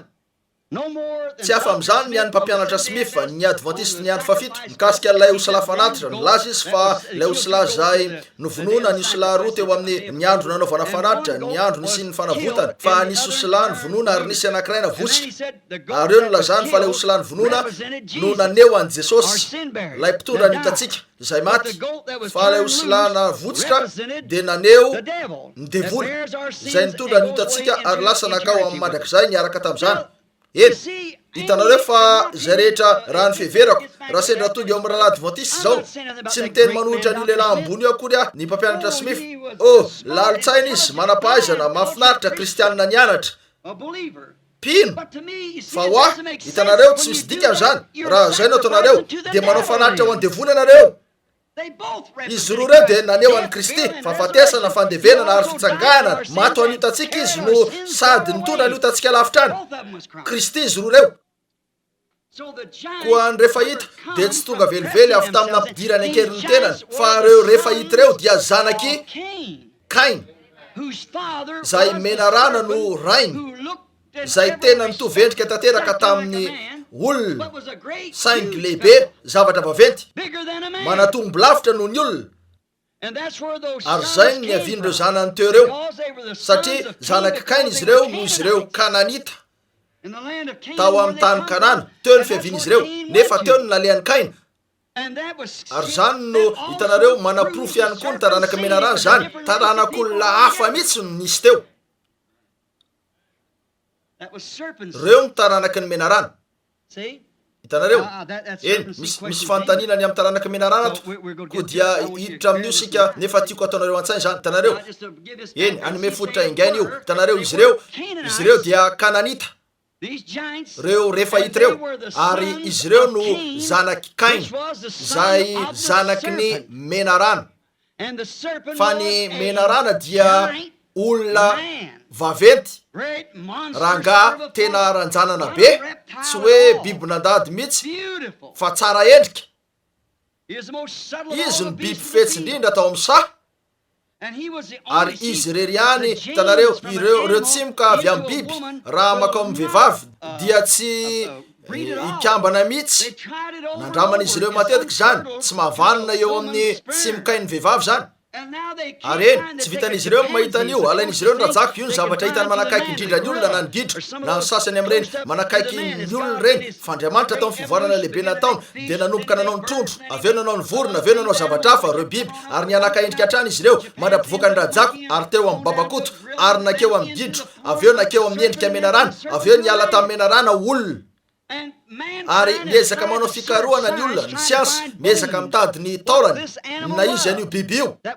zay nanakaiky ny olona fa ny olombelona de biby ny olona ny ampahany nofo de nofona biby fatatsika zany mampinosika zany hoe karazana biby mafana raha fatatsika zany nefa inona ny mampiavaka tsy manana ny fanahy ao anaty io ny biby fa ny olombelona ny manana tsy malala tsara sy ndratsy izy ny alika vavikely tsy malala hoe ilainy ny manao roby ary tsy loko hoe anao sorty izy io raha toka nalala na ny kisovavy saingy taranak'olombelona laviny eto hitanareo koa eo ny aviany zany teo ny avian'ireo rehefa hita reo zanaky ny mena rano izy reo ary hitanareo fa rehefa hita ny evo fa teo amin'ny toeran'io izy satana no niditra tao aminy ka nanosika azy io mba hitanareo fa tsy mbola nalalanyio i Adama teo tsy haiko ny fomba hitenenana azy tsy misy olana zany raha ho anareo rehetra eto nefa de misy olona mitsikera mafy an'io ainareo tsara fa miezaka trany izy ireo nitady fanakianana nefa hitanareo fa tsy nalalany eva vady ny Adama treo tsy tonga teo amin'ny faritra io izy atreo ary noarany satana izy teo hitanareo aveo rehefa bevoky izy io de teo izy vao nalala hiditra am'izany sika fantanina manaraka na am'ireo fantanina tsy haiko hoe aiza misy an'io isika hitako tao fotsiny zany eny nefa teo ny avian'ireo rehefa hita reo rahalahy Branham malala move ny zanakalahy sy ny zanakavaviny reo tena pino nateraky indray ka vovonjy tsy ary rahalahy tsy azo antoka fa tsy zay hitanareo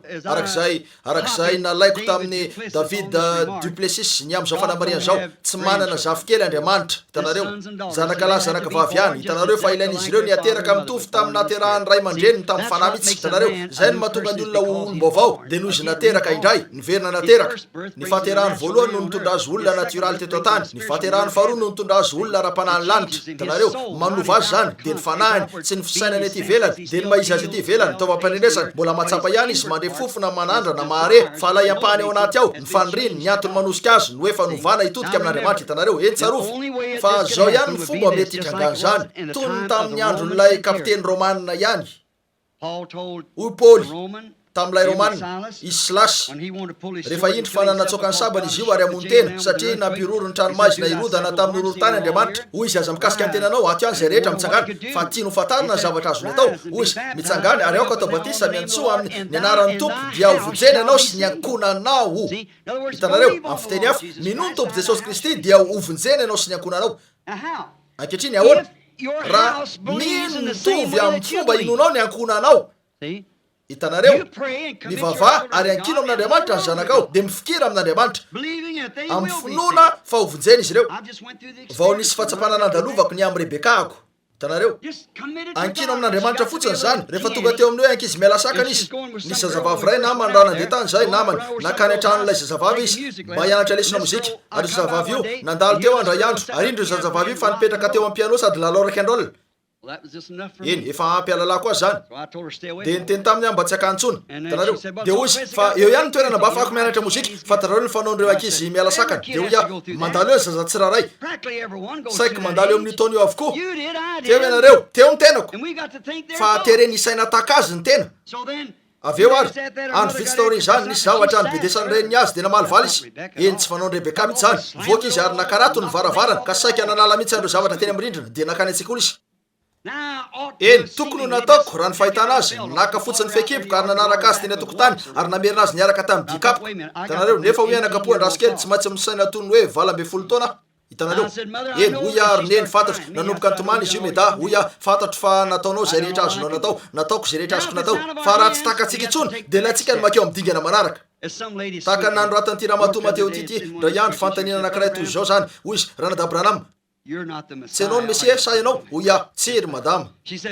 hoy izy inonay fa ianao no mpiandrondry anay nefa de manondro aminay an'ilay mpiandrondry lehibe hatrany ianao hoy marina zany hitanareo marina zany hitanareo hoy fa jereo tsara ary malala eny tsy maintsy mihaino ianao sarotra ho anao ny anao an'izany vadinao nefa maro ny olona tonga eto manivatsiva firenena sy manodidina mba handray torohevitra vitsy eny raha ianao resaka taminy andray andro iny fa niala teo amiko tsotro zao izy eny beky tsy mbola nanao an'izany tamiko mihitsy hitanareo fa rehefa nilaza zavatra ny amin'io tamin'ny reniny de nakarato ny fotsiny varavarana ary hoy izy ianao nga miandry ao haingo trano ato mandritra ny fiainako rehetra dia nakapony nakaratony varavarana lasa izy devoly zany saroko fa nitomany foana izy io tamin'ireo roa taonany voalohany nakao amin'ny toeram-pisakafoanana zay dia nitondratondra azy teny amin'ny arabe raha toem-pinana meda avy eo dia izy nitondratondra azy raha toem-pinanana nitomany tsy akijanona tsotrao fandray andro raha tany Kanada nitomany izy nandritry ny alina ka tsy afaka ny alasasatra sy sisa fa teo eny ary nisy zavatra laza tamiko hoe nidevoly manafika ny fanomponao io oya omeo ainy zazy iny oya ry satana amin'ny anaran'i Jesosy Kristy esory aminy tananao tonga dia nijanona teo eo zany ary tsy nitomany tsony izy ny zaza nangina indrindra tamin'ny zanako niala tamin'ny oro mihitsy zany ilainareo ny mandalo eo ilainareo ny manana zany ao anatinareo na dia mialohan'ny afanareo manao an'io ko dia rehefa teo izy fa teo io nanomboka nanao an'io izy ary adiny ray teo no laniko tamin'ny meda oya meda avelao izy zavy zanako ane io oya tsy akova io zay mihitsy oya raha hofaty izy androany maraina anakinazy amin'Andriamanitra ianao ny amin'ny avy mandrakizay nao asika ny tsy anakina amin'Andriamanitra ankehitriny ny amin'ny fivanianany eto tany dia osy fa zanako ane io oya ako io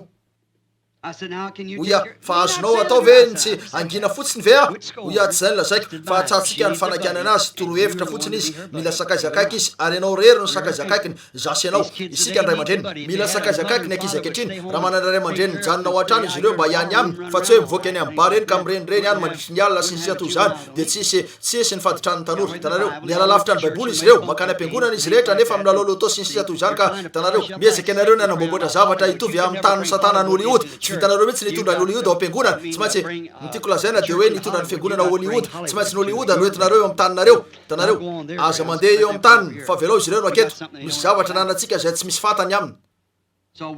koa nandoalika teo zahay ary nanakina zany tamin'Andriamanitra oya fantatra fa 18 taona izy afaka andro vitsy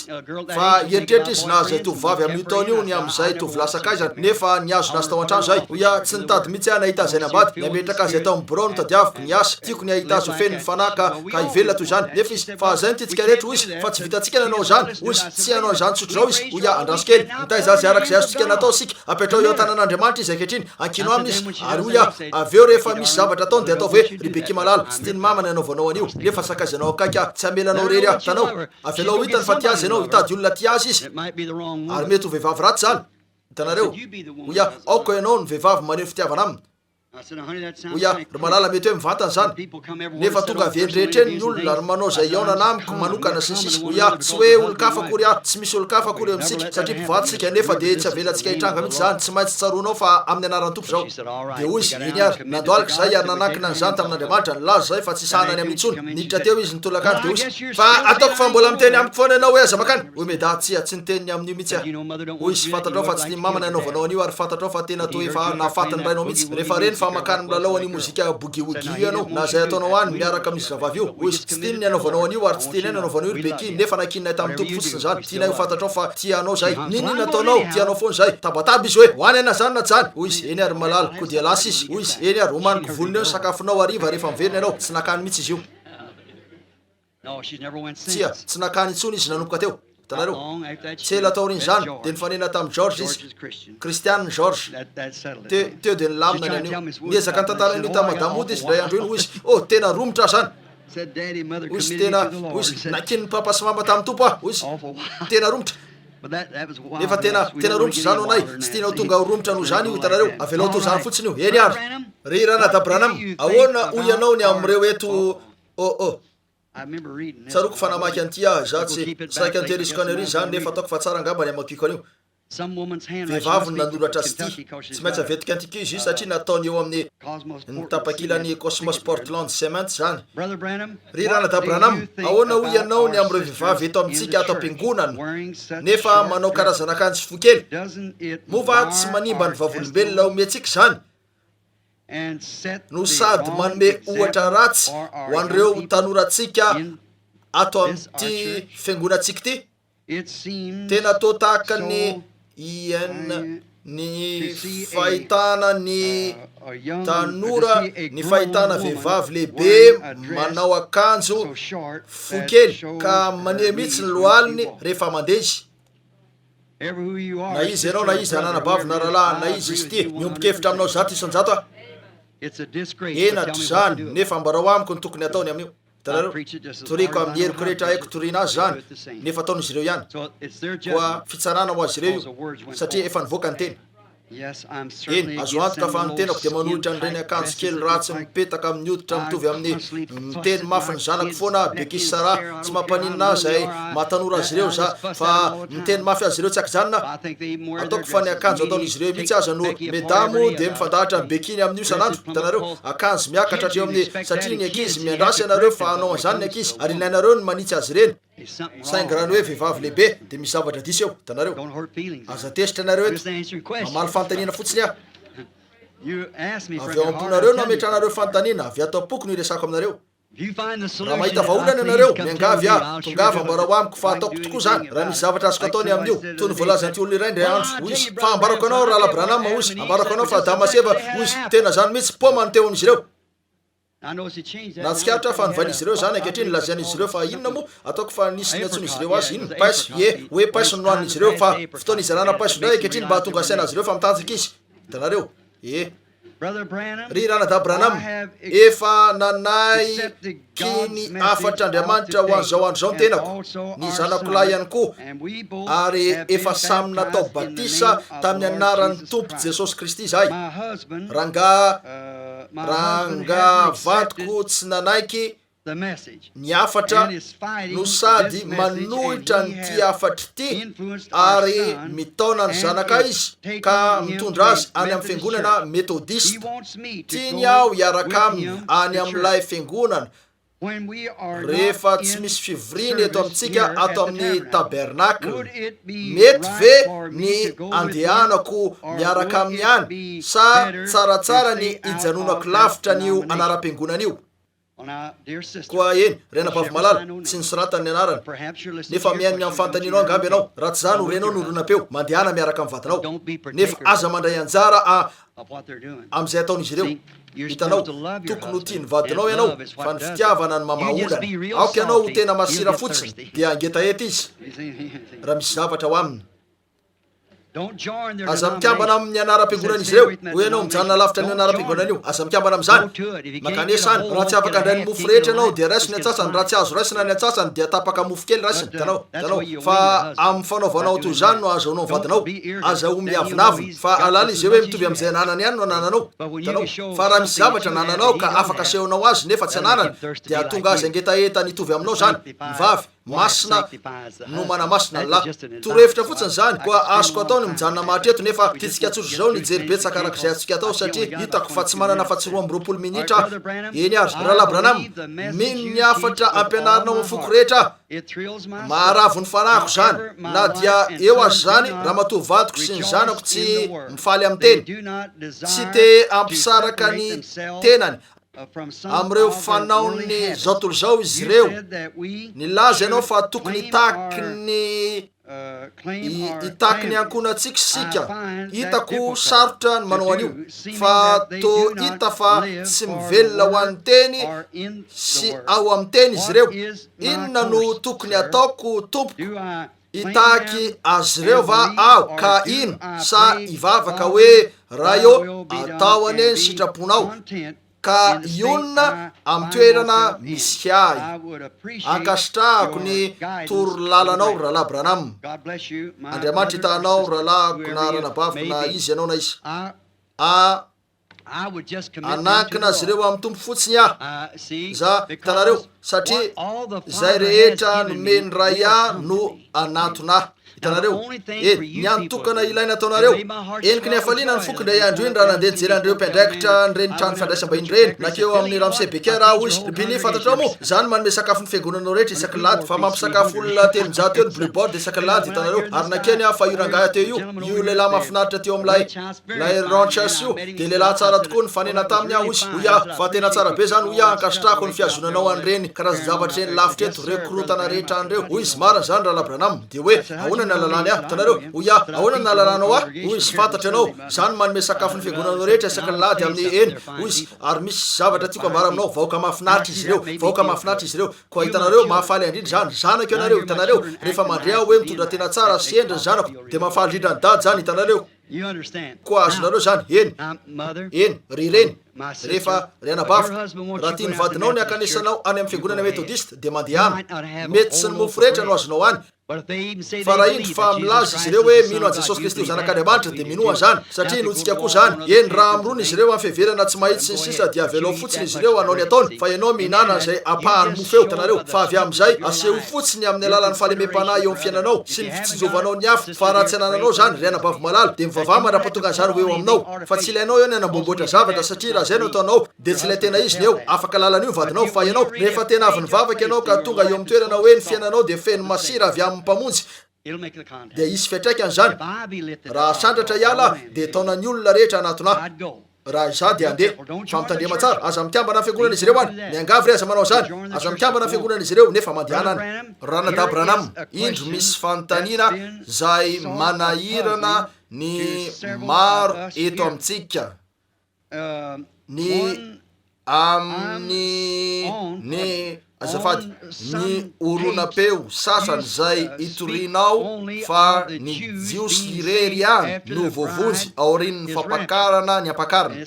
misy tsipika mampisaraka eto azafady re mba azavao ny am'ireo jentilisa tsy andeha amin'ny fampakarana nataoko fa nilaza ianao hoe reo jentilisa sisa tavela no amaky ny fahorimbe ka anome ny ainy noho ny fanambarany ny am' Jesosy rehefa miverina avy amin'ny jentilisa ho amin'ny jiosy izy rehefa mitodika avy amin'ny jentilisa ho amin'ny jiosy izy dia tsy misy anjara intsony eo ho an'ny jentilisa mba hovonjena fa ireo jentilisa efa voavonjy any saingy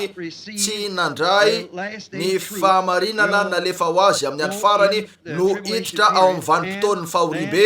ka ho voavonjy any amin'ny farany zany ve no izy azavao azafady satria nilaza ianao fa ho vitsisa no ho ao amin'ny fampakarana ahoana ny am'ireo olona zay nino ny tompo nino ny tompo ankehitriny nefa amin'ny fomba nefa tsy mino amin'ny fomba hitorinao an'izao afatra ho an'ny andro farany zao ho voavonjy va izy ireo de nisoratan'ny anabavy ny anarany eny tena fanontaniana tsara eny ny zavatra voalohany zao no mampisaviritaka de ny am'izay voalazako ny amin'ny androny jentilisa zay farana rehefa ny fahorimbe amin'ny fahorimbe eny tsy mahita hoe ny jentilisa ao amin'ny baiboly lay ampakarina jentilisa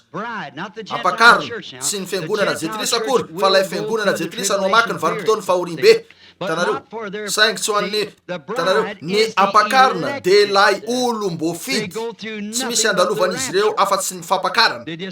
ovana fotsiny izy ireo ary esorina hialy eto am'izao tontolo zao tanareo eny anazava an'izany aho amin'ny fantaniana oriana kely eto hitondra an'izany avy amin'ny Lutera de ho hitanareo ny dikan'io ny fahamasahan'ilay vatany io tanareo ankehitriny mario ankehitriny reo jiosy sisa tavela no itoriny reo mpaminany roa Elisy Mosesy eny fiheverako manokana ny eto ry lalako mpitoroteny de ny fandresen-dahatra manokana zay tsapako fa nambarany fanahy masina tamiko eny zavatra manaraka hitranga dia ny jiosy na ny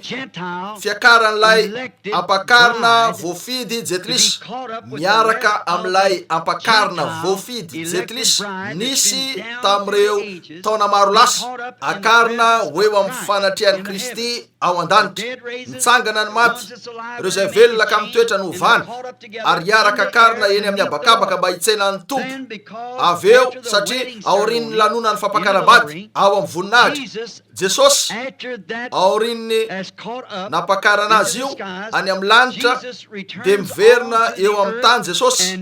ary mampafantatra ny tenany amin'ny vahoakany mitovy endrika amin'ny Josefa zay nampafantatra ny tenany tamin'ny rahalainy fa ny vadiny tsy nisy jentilisa nanatrika teo tsy nisy afa-tsy Josefa irery rehefa nampafantatra ny tenany tamin'ny rahalany izy azonareo rehetra ve ankehitriny nalefany na de ny vadiny azy atao andapa endriky zany fa ny ampakarina dia ho ao andapa any amin'ny voninahitra amin'ny fotoana io aveo mampafantatra ny tenany am'ireo jiosy Jesosy Hitanareo aoriany lanonana fampakaram-bady ny telo taona sy tapany ary eo ny fahoriana ho an'i Jakoba io telo taona sy tapany io ny fiafarany fahafitopolo herinandro Daniel fa novonona ny Mesia eo amin'ny antsasaky ny fanaminany telo taona sy tapany izy dia novonona ko dia mbola misy telo taona sy tapany sisa ho an'ny mpaminany Mose sy Eli aveo any amin'ny faran'ireo fitopolo androny arak'izay efa voatendry ho an'ny vahoaka toy ny voalazan'i Daniel fa eo amin'ny fiafarany fitopolo andro io mampafantatra ny tenany amin'izy ireo Jesosy izy lay andriana tokony ho tonga eo amin'Jiosy. Hitanareo koa aveo amin'ny fotoana io hitanareo ao an-danitra lay ampakarina Jetlis fa lay virjinina natory lay virjinina Jetlis dia tsy hovonjena amin'ny fotoana io efa voavonjy izy eo saingy tsy tafiditra tao amin'ilay ampakarina ary mandalo fotsiny eo vanim-potoana fahoriana izy io mba ho fotoana fanadiovana satria nandany Kristy izy lay teny ho fanadiovana azy koa tsy maintsy hiaritra noho ireo asa nataony izy io saingy ho an'ny ampakarina zay efa lasa teny nisy fanavotana tanteraka nataony Kristy satria teny izy io vatany io no triarina ary rehefa nitriarina io vatany io efa tao amin'ny vatany io ny ampakarina satria ny teny rehetra io amen. Hitanareo ve zany rehefa niaritra fahoriana tao amin'ny vatany io Jesosy niaritra fahoriana izy satria olona iray ihany raha lehilahy sy raha vehivavy Eva dia nesorina avy tao amin'ny Adama ary ny fiangonana inona ny tranga nosokafan'Andriamanitra ny lany voan'ny Adama ary nisy vady sasa navoaka ny avy tao ny ampakarina ary nosokafan'Andriamanitra ny lany voan'i Jesosy teo Kalvari ary navoaka ny ampakarina. Hitanareo fa fony maty teo Kalvari Jesosy tsaroa fa tsy nesorina tao amin'ilay vatana ny ampakarina mandra-pahafatin'ilay vatana efa maty izy teo ary efa saika anapaka ny tongony izy ireo nefa hono mpaminany tsisy ho tapaka ny taolany rehetra koa efa nanainga fanoto anapaka ny tongony ilany izy ireo fa nisy lehilahy azakazaka teo niaraka tamin'ny lefina ka nandefina ny fony dia nisy rano sy rano voaka teo efa maty izy teo efa navotana tao amin'io vatany io izy io tamin'ny alalan'ny fahafatesany koa dia tsy misy vanim-potoana fahorim-bentsony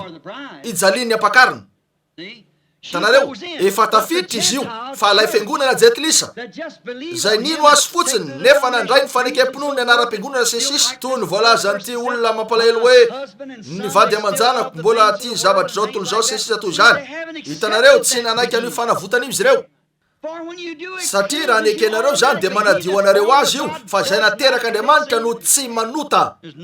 tsy misy fanirina sy ny toy zany amin'ireo zavatra zao toy zao ao aminy ho Jesosy zay tian'izao toy zao ny lamina misy eo na ny zavatra zao toy zao dia tsy ao anatiny akory ny fitiavan'Andriamanitra tsy latsa-pity amin'ilay mpapakatra izy. Hitanareo noho izany ilainy ny mandohany io sazy io fa tsy voavonjy akory izy mandritra ny fotoana io ankehitriny izy no voavonjy amin'ny fahafatesana mandrakizay nefa ilainy ny andala eo avanim-potoan'ny fahorim-be ho fanadiovana. Hitanareo ve ny tiako ambara eny zay inoko fa zay no mamala ny fanontaniana io andeha jerena fa misy zavatra hafa eto azavao azafady satria nilaza ianao fa ho vitsy isa no ao amin'ny fampakarana reo zay eto an-tany ka hovany zany ho Jesosy etiny vavahady ary terina ny lalana ka vitsy ny mahita azy ahoana ny amin'ireo olona zay nino ny tompo ankehitriny fa tsy nefa tsy mino araka ny fomba hitorinao tsy ilain'izy ireo nino an'io tsy ilain'izy ireo nino an'io araka ny fomba hitoriko azy. Hitanareo tsy ilainy nino an'io zao afatra ho an'ny andro farany zao ho voavonjy va izy ireo eny raha mino ny tompo izy. Hitanareo fa raha tsy mimbo-kevitra izy ireo ka manao hoe tsy nokoteny zany tsy mino hoe marina zany tsy mino ny ambatisa amin'ny fanamasina maneo zany hoe mizotra makaizy izy ireo dia ny vanim-potoany fahorim-be fa reo zay afaka naiky ny teny amin'ny fahafenoany tsy hoe satria zany no mitory azy fa satria milaza an'io ny baiboly reo zay manaiky an'izany no afaka satria izy ireo efa voatsara ny teny eny move ny mpitsara marina afaka hitsara olona fandroany amin'ny zavatra iray raha efa voalohany sazy raha voazony trano mpampindram-bola misy antoka nefa tonga eo ianareo manao hoe anafitra anao ah dia miditra eo ianareo ka mandono vidiny fanavotana fa zay ny sazoko tao amin'ilay trano mpampindram-bola misy antoka ary nalohanareo ny fanavotana ho ah koa fomba hoana ny hitakiny mpampindram-bola an'io amiko indray raha tsy hoe niverina azo an'izany indray ah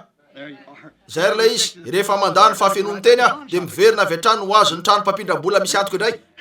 hitanareo de miady eo nivoako amin'io raha vitako nefa nanavitra izy eny ary antenaiko fa za de betsaka nananaketo ka tiako ny andrainyreto ary io fitonana fahatelo io dia ny fanonana ny teny to tahaka ny azo atao mihitsy ny hoe anonona teny ny tena dia isy ho tafarina tanteraka natao vonona tanteraka ho amin'ny fampakarana amin'ny fitsanganana lay zanak'olona zay ve no izy sa tsy zany ary anao an'io ny tena rehefa tena hoe azo kanterena ianareo ve tsy hoe andositra n'izany zavatra zany misy finosateny eto andositra n'izany zavatra zany ka ijoro eo anatrehan'ny zanak'olona lioka 2:4 ankehitriny ry sakaizako malala hitanao eny everiko eto fa misy fanambarana tsara ataonao marina zany zay no zavatra misy hoy ianao rahala BRANHAM amin'ny fiteny hafa eto nataoko fa everiko fa tsy de azoko inoko fa tsy hoe anamboboatra ny voalazanao nefa inoko fa azoko azavaina kely amin'ny olo zany hitanareo mino ianao no reteny voatonona sy ny sisa toy zany zay voalazany amin'io ary vavolombelona ianareo rehetra eto miam'ireo votsira sy ireo zavatra hafa rehetra nyseho saingy tsikaritra reo moa fa niankina tamin'Andriamanitra irery ihany nanome an'io tsy nangataka taminy mihitsy aho hoe tompo avela ho anao an'izao miteny an'ireo zavatra eo toy zao anao an'ireo zavatra eto reo tsy nangataka an'izany taminy mihitsy ah izy tamin'ny sitrapon'ilay Andriamanitra manokana no tonga teo amiko ka nanao hoe mandehana ataovy zao hitanareo tsy nisy zavatra nangatahako mihitsy ny amin'io Mosesy tsy nangataka mihitsy no any Egypta fa Andriamanitra no nandefa azy tany hitanareo eny inoko fa ho tonga eo amiko ny fany masina ka ilaza ao amin'ny fahitana hoe andela zao amin'ny olona toy zao sy toy zao fa izy reo dia tsy miezaka izy reo ny andresy zavatra anankiray nefa tsy vitan'izany fa mifoky izy misotro izy mandainga izy mangalatra na mijangajanga na zay ataony eo na manana ny fanahy fitsiritana fa mandehana fotsiny ianao eo amin'izy ireo ka ataovy hoe ry fanahy mivoavy ao manafaka nyty baby ty a moveka hitrango zany mihitsy eny zany tokoa isy mihitsy zany hitrango zany saingy eto raha avy amin'ny famina vinako eny no hoe mamina vina de midika hoe mandehandeha nefa tsy manana fahefana hitanareo akeo mba anampy any olo io mamina vina fotsiny aho fa ilamina ny amin'io hitanareo de tsy malala eo azoko atao ny antsony anaran'ny tompo amin'izy ireo azoko atao ny vavaka ho azy ireo ka anao an'izay rehetra inoko atao raha manao nytiako atao aho zao marainy zao vao niresaka manokana tamin'ny ramatoa kely eo amin'ny seza misy kodiarandry ah maka nesany amin'ity fivorinan'io ty ny ilaina ny antso mpamono afo amoaka azy tao an-trano mitary Chicago nefa misy olona mipetraka etsy ampita-dalana tsy tonga manatrika fivorina hitanareo inona no ataoko ary raha vita ny heriko zany de ananako ny fahefana anaovana an'io nefa mila miandry baiko aho ny anaovako an'io hitanareo manana fahefana avy amin'Andriamanitra ny anaovako an'io nefa eo rehefa manome baiko izy de verina ny an-trano salama izy io hitanareo fantatro fa marina zany hitanareo vonona no faty amin'izany mihitsy ah amin'ity marainty raha hoe misy idirako ny amin'io hitanareo zay ny fahamarinany saingy zao aloha hitanareo zany rehetra zany dia tsy misy na de Jesosy tena ny aza nanao hoe ny zanaka tsy mahazo manao na inona ho azy fa zay hitany ataon'ny ray de toy zany koa no ataon'ny zanaka fantatsika ve zany Masindady zao na 5:20 eny ary zanaka tsy manao na inona ho azy fa zay hitany ataon'ny ray de toy zany koa no ataon'ny zanaka eny ary move lay fahitana nisy taona maro lasa ny amin'ny fagagana lehibe tokony hitranga eo akaiky ny corridon indiana efa tanteraka mijery tao amin'ny boky koa raha nazo azy ty ary nasiko baraingo eto eny efa nisy fotoana no teo hoe tsy maintsy mitandrina eo amin'ireo azo sedera raha vao manomboka midina ny avony etsy eo amin'ny ilany midina manandrifiny corridon rehefa tavavoaka ny tendro ny avona ny New Albany hoe tsy maintsy mitandrina eo amin'ireo azo sedera satria isy loza tampoka mahatsiravina ary hoe oa fa noho ny fahasoavan'Andriamanitra voary tamin'izany a raha indro fa nisy tovovavy kely nisotro tamin'ny tavoahangy ny misky maty nitedany de voadidin'ilay tavoahangy teny ambavana tovovavy 9 taona hoe eo amin'io fotoan'io hitanareo eny zay angamba le resanao eto novakiko zao ihany koa rehefa nanao fivolina tany amin'ny rahalahy Blossom mety zay angamba mety ho George Carter io Hitanareo tranga anankiray hafa teo ihany koa zany fa nisy 4 na 5 tamin'izany teo tsy nisy zavatra hitako ka hoe tsy nitranga raha azo nilay nanoratra azy ty ny anoratra indray ka anambara amiko ny voalazako tamin'io fotoana io dia ho amariko zany. Hitanareo raha ambaranao amiko fotsiny voalazako ilay fahitana satria tsy katro fa raha ny amin'ny fahitana zavatra maro no nisoratako tao amin'ny boky ary koa ny toerana natranga zany arak'izay voalaza tsy nisy mitsy nisoratako raha ny fahalalako tsy nisy zavatra manokana ankoatran'io. Aveo nisy zavatra hafa ihany koa ny fivapony Omar Price teo amin'ny fotoana io raha indro fansikera mafy nanohitra azy ary fantarareo fa tonga teto amin'ny tabernakle izy ary natao batisa tamin'ny anaran'ny Tompo Jesosy. Niady mafy tamiko tamin'io izy mijanona teo aminy nandritry ny alina fa nitiaza hatrany any janona tony teo ihany kanefa dia tonga izy tamin'ny farany satria nanambara tamiko ny Tompo fa ho tonga izy koa dia nijanona fotsiny tamin'izany hitanareo toy zany any ty mpitory-teny mahafatrapo mipetraka ato ariko ty.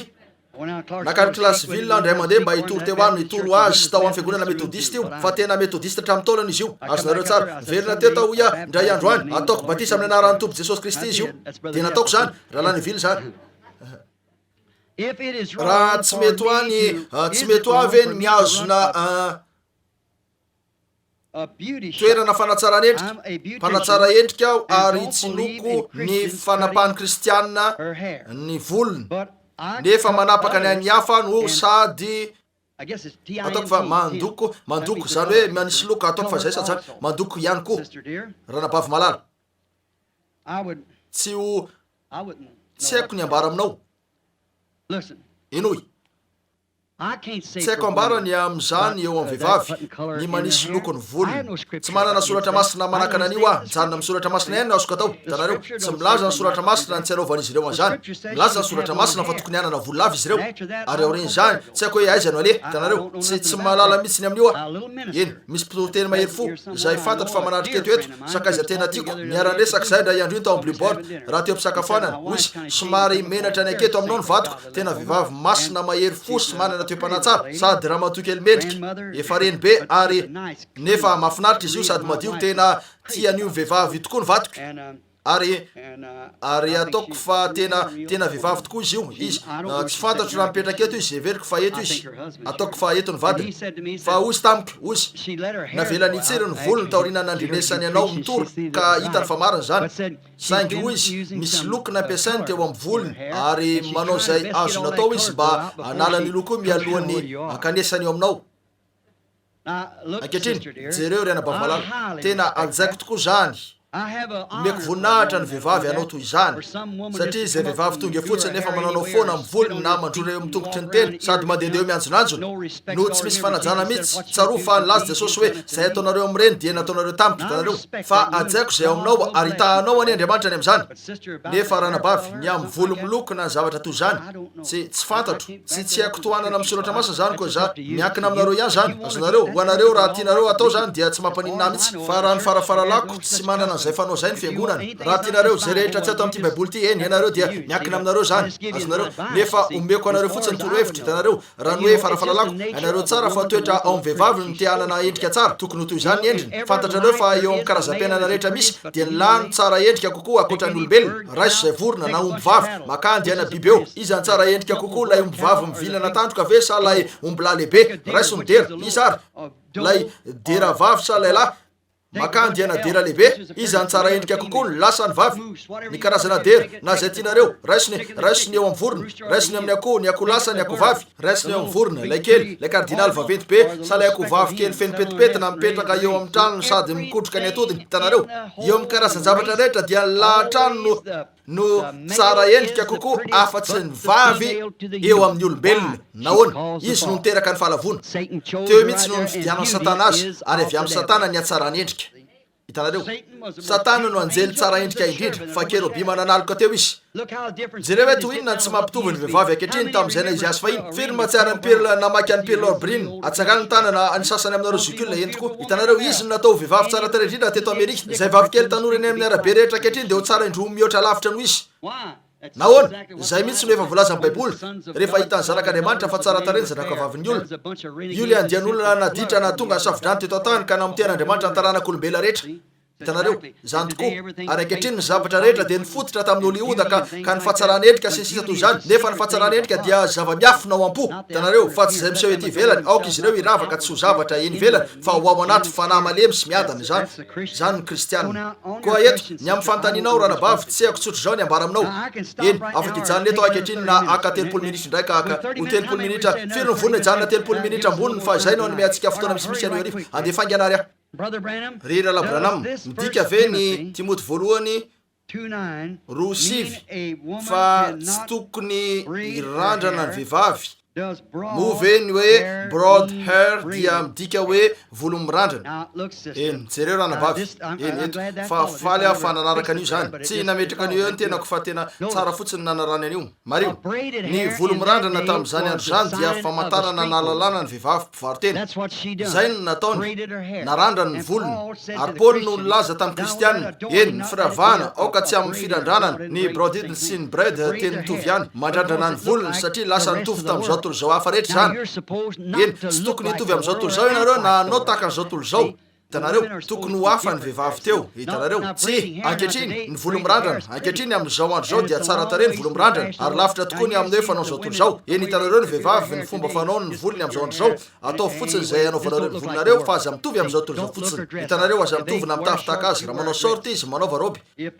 raha indro ny volony fa tena tapahany avokoa zany ka boriny ka ataony mihitsy aza zay ny anareo avelo amin'izao fotsiny hitanareo ary ny mirandrana fa ny mirandrana zao le fanontaniana move ny bredida dia midika hoe mirandrana eny zany mihitsy fa eto eny amin'ny arabe eny no amariko zany mba ahitako midikany hoe volo mirandrana ataona maro lasa hitanareo ny vehivavy raha ny marina ny vehivavy fahiny nalefan'izy ireo tao andamosony fotsiny volony ary ny fatorany zany mitovitovy amin'ilay hoe ketry cheval ankehitriny ary nandeha teo izy ireo nanao roby araka zany izy ireo fa ny vehivavy mpivarotena nanao ny volony ka nandradrana zany nanerana ny lohany ary nahodiny toy zao zany dia nasiany voninkazo sy ny sisa toy zany teo amin'io dia ireo karazana janga eny amin'ny arabe mitovy amin'izay mety ahitantsika ny janga ankehitriny amin'ny fomba fiakanjony ataoko hoe janga satria fantanareo fa lahianitra ary zay no niantsona an'izany tamin'ny andronay inona no antsona azy ireny ankehitriny za tsy fantatro sipa na zavatra toy izany koa na inona io na inona omeo azy io anarana rehetra io fa tiany zany ry Rala Branham nisy orona-peo nilazanao fa Noa no namonjy ny ankohonany midika ve zany fa afaka anana finoana toy zany ny reny ho an'ny ankonany ary midika ve zany fa ho voavonjy avokoa ny rehetra ao amin'ny fianakaviana raha mino an'io zahay eny zany de somary ilainareo ny haino tsara ny fomba maliko an'io eto hitanareo voalohany nisy avelao zany jereko tsara nisy orona-peo lazanao fa Noa no namonjy ny ankohonany nahoana satria nino izy ireo zay no izy satria nino ny hafany izy ireo midika ve zany fa afaka anana finoana toy zany ny reny ho an'ny ankonana eny ranabavy to mahita fony reny kely mitomano any azy eto ary midika ve zany fa ho voavonjy avokoa ny rehetra ao amin'ilay fianakaviana raha mino an'io zahay eny raha naiky an'io izy ireo marina zany tsarovy lay filipianina mpianatra ranomaizina sady mino anareo raha manana finoana ampy anareo ho an'ny famonjena anareo mova tsy afaka anana zany finoana zany ihany anareo zay asa eo amin'ny avanareo inona ny finoana hery tsy hita maso zany hitanareo inona moa fanahy zany ny fany masina no miteraka finoana hitanareo hery tsy hita maso zany nahoana no apetraka eo amin'ny marary ny tanako hitanareo raha vitako ny fandray manokana amin'ilay fanahy amin'ny olona io eo dia isy zavatra hitranga hitanareo indro fa eo ny fany masina izy no anambarany tsy ambaratelo am-po anao tokoa an'izay no lazainy fa ataony amin'ny andro farany izy mino an'izany ny olona mijery an'izany izy ireo eny tompoko mino an'io ah eny raha tsy hoe lasa mazatra anareo loatra ah hitanareo ka lasa zavatra mazatra fotsiny misy fotoana ianareo makeo amin'ny laharany makeo amin'ny laharany indray ianareo ny ampisin'iny hitanareo andrakandranao fotsiny no ataonareo tsy mino ianareo hatrany voalohany hitanareo satria raha vao mino any ianareo olay vehivavy raha afaka hikasika ny lambany ah de ho sitrana tanteraka ny amiko ary sitrana izy hitanareo tsy nanao izy hoe avelao andramako indray hitanareo ninono zany hitanareo zay no eny raha mino fotsiny ianao miaraka am'izay rehetra ao anatinao ho an'ny fianakavianao eny tahaka ny indro inona ny mampietsika ino ny oery ato amin'ny sandrika io azo antoka fa tsy niozatra io fa ny fanahiko zany tokoa esorialy io fanahy io de inona no vitan'ilay ozatra maty tsy mihetsika eo io hitanareo oloa zany fa ny hitanareo ny fanano manome hery jereo samsona kely maro ny olona mahita azy mitovy abe amty varavarana mandeladela andreto tsatoka roetoreto fa ny lehilahy vaventy toy zany dia mavita mandray ny liona ary manolotoro azy raha la Jackson raha misy liona miatsapy eo amin'ny lehilahy toy zany ka ny varavarana ka ny solo no tony varavarambe dia azo antoka fa tsy zava-magaga io 5 zao ny zavanagaga lahy kely malemilemy izy no sady ny olakolana ny volony mahi kely olona kely toy ny saribavy zazamena ny reniny nisy randrana fito toy ny any zazavavy ny raraka tao andamosiny nefa raha tsikaritra leo tsy afaka nanao nininina mihitsy izy mandrapatonga ny fanahy tompo teo aminy ary rehefa tonga teo aminy fanahy tompo iny fananatina teo la liona ny herona dia nitorotoroany tsotro zao zany samsona kory io fa ny fanahy tompo eny ahoana ny hoe aka ny valandrano briky zay nitoetra tany anefitra ka efa fotsy nefa reto filistiny reto nanao fiarovandova rahana mafy tovy atevina amin'ny akibe eny rasy ny valandrano briky ka veleso am'ireny fiarovando reny fa ho potipotika zany fantarareo zany ho nasiny izy ireo valandrano ratsy efa mainy io nefa jereo ny eto indry fa teo izy niaraka tamin'ny valandrano io teny an-tanany ka namony filistinina rivo nandositra tany am'ireo vatolampy sisisy hoy izy tongava mila koa venareo mbola teny amin'ny foana io inona nisy teo tonga teo amin'ny fanahin'ny tompo hitanareo no zany ny fanahin'ny tompo io ary efa nananareo anatinareo ny fanahin'ny tompo mba inonareo ny famijena ho anareo manokana dia apetrao ifanakavinareo zany atao hoe mitaky azy ireo amin'ny anaran'i Jesosy Kristy mitaky an'izany Andriamanitra tsy malala ny fomba ataonao mba hanaovandramatoa zany ny fomba ataonao mba hanaovandraga zany nefa inoky io mino an'io atompo vonjeo ao afaka amin'ny tsifinoko takio zany ary jereo zavatra itranga ho tanteraka zany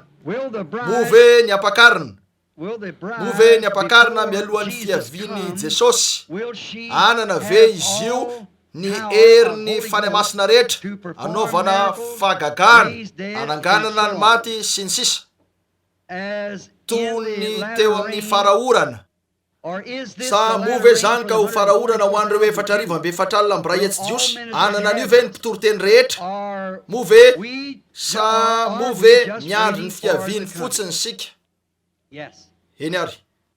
hitanareo sakaiza fa tsy teolojianina ny tenako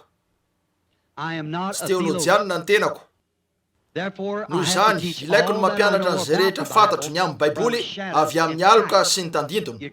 to ny antso ahy ianareo hoe paka endrika fa raha afaka ijery an'io rindrina io ka tsy mbola hitako mihitsy ny tenako nefa mijereo ka afaka mahita fa manandoso sofina sy tanana ary dia fantatro ny mety hoendriko raha misy fotoana hitako ny tenako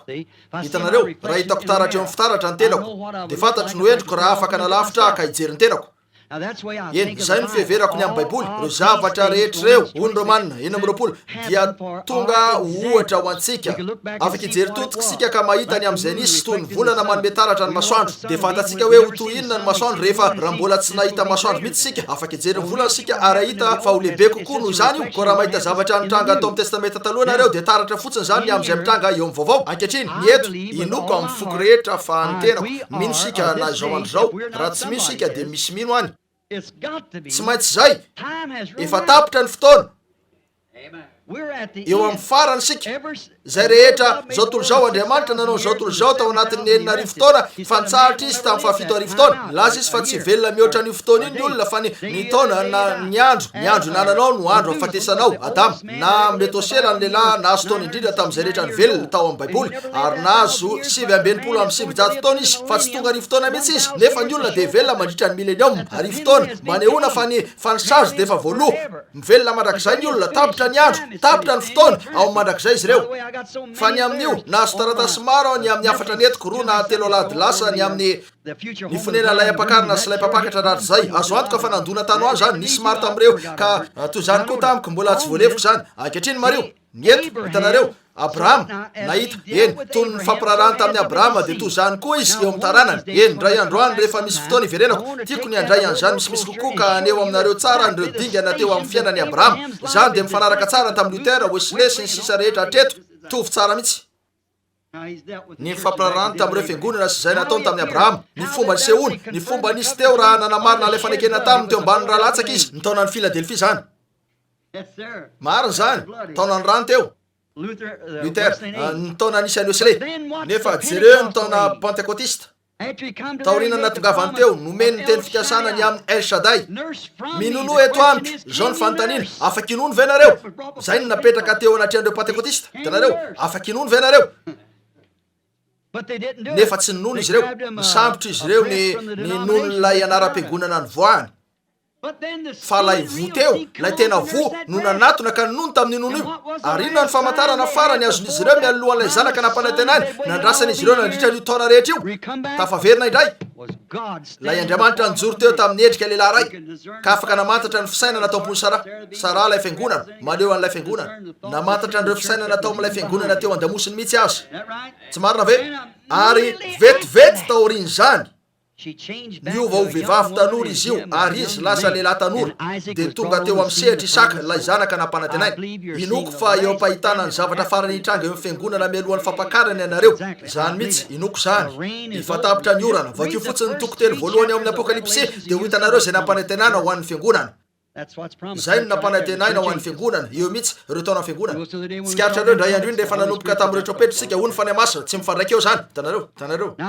ankehitriny ny faraorana ny 4:24 jiosy tsia tsy zay no izy fa tsy izy ireo io fa zany dia rehefa eo le elisy mosesy eo ny isin'ireo fahagagana ny zavatra ndrasan'ireo vahoaka reo pentekotista ny amin'ireo fahagagana eo ny trangana zany rehefa eo izy ireo tanareo eo amin'ny elisy mosesy any izy ireo no amelony tany amin'ozona arak'izay tiavany azy mandrindrina ny lanitra mba tsy ilatsany ranorana amin'ny andro aminaniny ary hoe Andriamanitra ka hiady ho azy ireo toy ny efa nataony ka moka azy ireo amin'ny tanana mahery toy izay efa nataony tao Egipta tanareo ivoaka amin'ireo isma eto amin'izao tontolo zao fa ataony zany nefa zany tsy tokony andro ny fiaviany tompo fotsiny sika miandrasa fotsiny tery izy ho madio ny fanilonareo ho tena fendililo rehetra mivavaha isan'ora tsy isan'andro fa isan'ora mitoera ho vonona trano mivonona aoka mora ary miambeny miandry ny fiaviany io andro milena mamafinaritra io sika rehefa ho avy akan'ilay ampakariny miandry ny tompontsika soa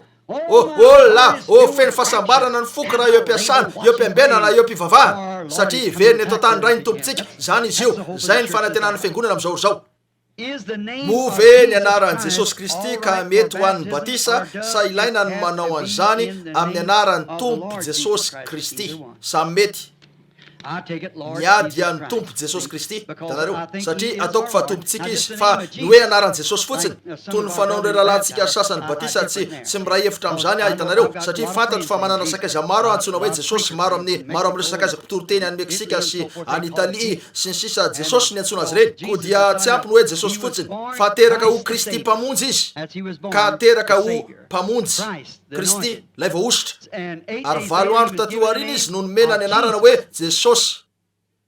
hitanareo teo izy vao tompo Jesosy Kristy zay na izy azy eny ary ry lala Branham amelanao ve ny tompo ny anoro lalana anay ny amin'ny fanambadiana sy ny fisaoram-bady amin'izao fotoana zao fanontaniana afaka anambady ve ny lehilahy iray ary saraka aminy ka anambady anankiray hafa raha samy manambady hafa izy roa move ka samy mijangajanga izy ireo ny teny ianao fa ifandray amin'ny taranaky ny menarany zany ahoana ny amin'izay ankehitriny eto no isan'ny fanontaniana mampididoza indrindra nanantsika eto amin'izao andian'izao ary eo ny tena fanontaniana mipetraka manera-tany ankehitriny koa enoy aho ary misy antony anaovako an'izao raha tena etiko amin'izao fiangonana zao sy amin'ny fioroana-peo ety any maraina lay tena zavatra mikasika ny fanambadiana sy misaoram-bady dia andrava ny fiangonana rehetra eto amin'ny firenena zany raha mihaino an'io izy ireo tanareo marina zany eny ambarako marina indro fa eto anatrehako eto ny baiboly eo amin'ny fanontaniana io dia ananako ny zao no lazay ny tompo fa reo lafiny roa miady hevitra reo dia samy diso toy zany koa reo mampanambady indray an'ireo efa nanambady sy ny sisa samy diso izy ireo eo amin'izay ataony misy fahamarinana nefa eo anelanela zany eo anivon-dalana tsy tiako ny anaoronam-peo aho ka raha sanatria misy mahalasa dia afaka andefa an'izany reo lalao ry ny fahalasako hitanareo eo amin'ny fiangonana nefa tiako ny anaoronam-peo mikasika an'io mba hanehoana aminareo fotsiny amin'izany nefa mandrapahatsapako ny fitarihan'ny tompo tsy laza nininona ny amin'io aho nefa tsapako fa ny amin'ireo zavatra eo tsy maintsy mitarika any tompo raha tsy zany dia hanimba kokoa ny ataoko fa tsy ny anamboatra ankehitriny tiako tsikaritra reo zao fanontaniana afaka anambady ve ny lehilahy ray ary isaraka aminy ka anambady anankiray hafa ary raha samy manambady hafa izy roa move ka samy mijangajanga izy ireo ankehitriny sakaiza tsy te handratra ny fonareo aho nefa dia zay ny fahamarinana ho Jesosy nazovy manambady zay voasaotra dia mijangajanga hitanareo eny tsy tiako tsotro zao milaza zany nefa zay ny fahamarinana milaza ianao fa ifandray amin'ny taranaky ny menarany zany tanareo tsy tsaroko nitenenako anio nefa mety nataoko angabo zany tanoano hoe laza zavatra mikasika anio fa ndray andro iny ny zavatra nafangaroko iny fareko zany de ny amin'ny teo amin'ny fotoana nazahoako anio ary eo amin'ny roanapeo zany koa azo antoka fandreny amin'io a rehefa nitory any amin'ny tropetra fito nataoko hoe re tropetra fito zany nitodika tamin'ny firaviravon'ny pentekosta hatramin'ny firaviravon'ny pentekosta mandra-pahatonga ny fito mandra-pahatonga an'ireo tropetra misy sabata fito teo sabata fito ny teo anelanelan'ny firaviravon'ny pasika amin'ny pentekosta tanareo ve zay manome 50 andro tanareo saingy ny zavatra nydidiako de zao hoy a maneho ny taona fiangonana fito zany eo amin'ny roanapeo io raha sendrazonareo zany nanto zany eo amin'ny roanapeo io dia tokony hoe le volana fahafito taorizy zany no nitondra teo amin'ny firaviravon'ny tropetra zay maneho ny taonan'ny fiangonana fito volana fito fa tsy sabata fito ny sabata fito de ny efa nazavaiko teo zany nolazaiko fa ny sabata fito araka zany kanefa notizako tamin'ny fisainana ihany nefa de ilay volana fahafito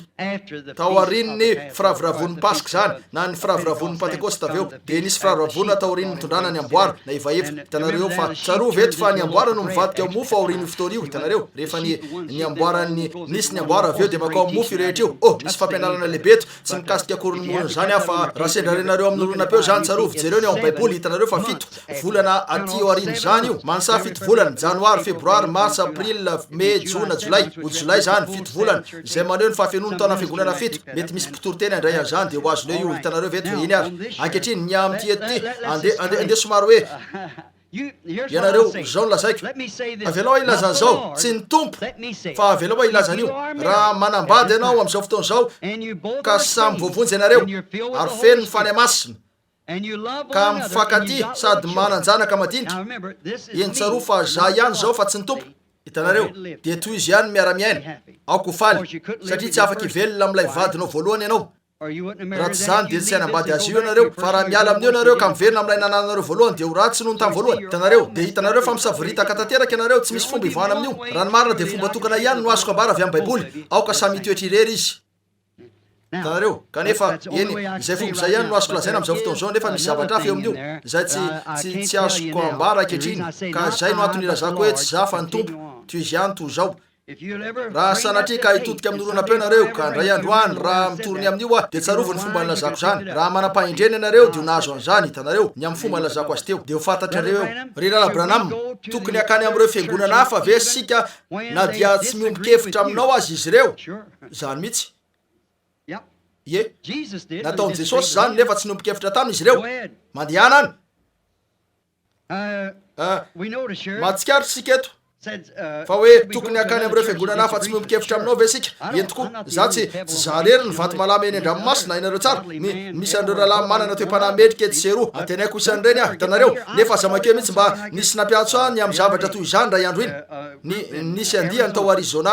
nampiatso a manokana ny amin'io hitanareo nisy andiana mpitoroteny nanao hoe ny antokana noerana ianao raha la branham de isan'izany reo olona miaraka aminao reo tsy vitanany anao zay andianan'izy ireo any am-piangonana naiza naiza ho reo mananjaraka maro sinisisy izy ireo nefa tsy te ho any am-piangonana de hoe fanambaranay azy ireo fa tonga soa izy ireo raha eo amin'ny fiangonanay eny fantatro fa manery anareo ikambana aminy izy ireo nefa tsy ilainareo ny ikambana aminy saingy alefaso manao sikoralady ano any ny ankizy ary anareo mandehana ny am-piangonana aza mipetraka any an-trano aza mandeha manjony sy miaza sisa toy izany rehefa lady hoy ianareo fa tsy legalista fa tsaratsara ho anareo no toy izany kely ho anareo tsy manaja ny fitsanganan'i Kristy mandehana ny am-piangonana ano any raha za raha makany a raha tsy afaka azo a raha misy fiangonana alehako zay fantatro fa zavatra tokana am'izay lazain'ireo olo reo ihany niloko laza izy ireo fa Jesosy ny zanak'Andriamanitra zay lazain'izy ireo salasalaka any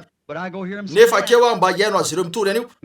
angamba hoy nareo fa fiangonana toy zao io fiangonana akaiky de mitovy amin'ny batista ho reo inoko fa ilaina ny manana fahatsapana iombokevitra aminy a eo ary inoko koa fa Jesosy Kristy zanak'Andriamanitra inoko fa ilaina ny manana fahatsapana eny ary aveo angamba misy assemblée de Dieu eny mino izy ireo hitanareo za eny eo mitapamofo telo na efatra eo no azoko aniny eo aminy hitanareo satria mino izy ireo ny ohatra hoe ndray andro iny niantso a io olona io fa te halalany amin'io izy ary hoy izy ianao no laza io mpitoroteny tany io rangany tady adikevitra ny amin'io tany raha mampalahelo verevitra tokoa izy io hoy izy fa raha la Branham hitanareo hoy izy manohitra anareo assemblée de Dieu ary raha misy mpitoroteny assemblée mahavoaray an'izao roanapeo zao tiako ambaranareo amiko eo vina no efa nanoerako ny olona tao amin'ny assemblée de Dieu na olo-kafa ihany koa fa nahoana zany nefa manaiky ny fobenareo fa nandefa ny telo apa-efatry ny tapitrisa tam'ireo zanako teo aminareo a zay naterako tao amin'ny Kristy fomba ahoana no anoerako ny assemblée de Dieu nahoana no hoe manohitra ny unitaire tsy manohitra ny unitaire ah ny assemblée de Dieu ny fiangonan'Andriamanitra na olona izy fa zay rehetra rafitra mampisaraka ny olona no toeriko jereo nalefako tany amin'ny asamble raha nisany meny izy ireo ny telo apa-efatra ny tapitrisa tamin'ireo zanako mihitsy raha ratsy be izy ireo nahoana no nanao zany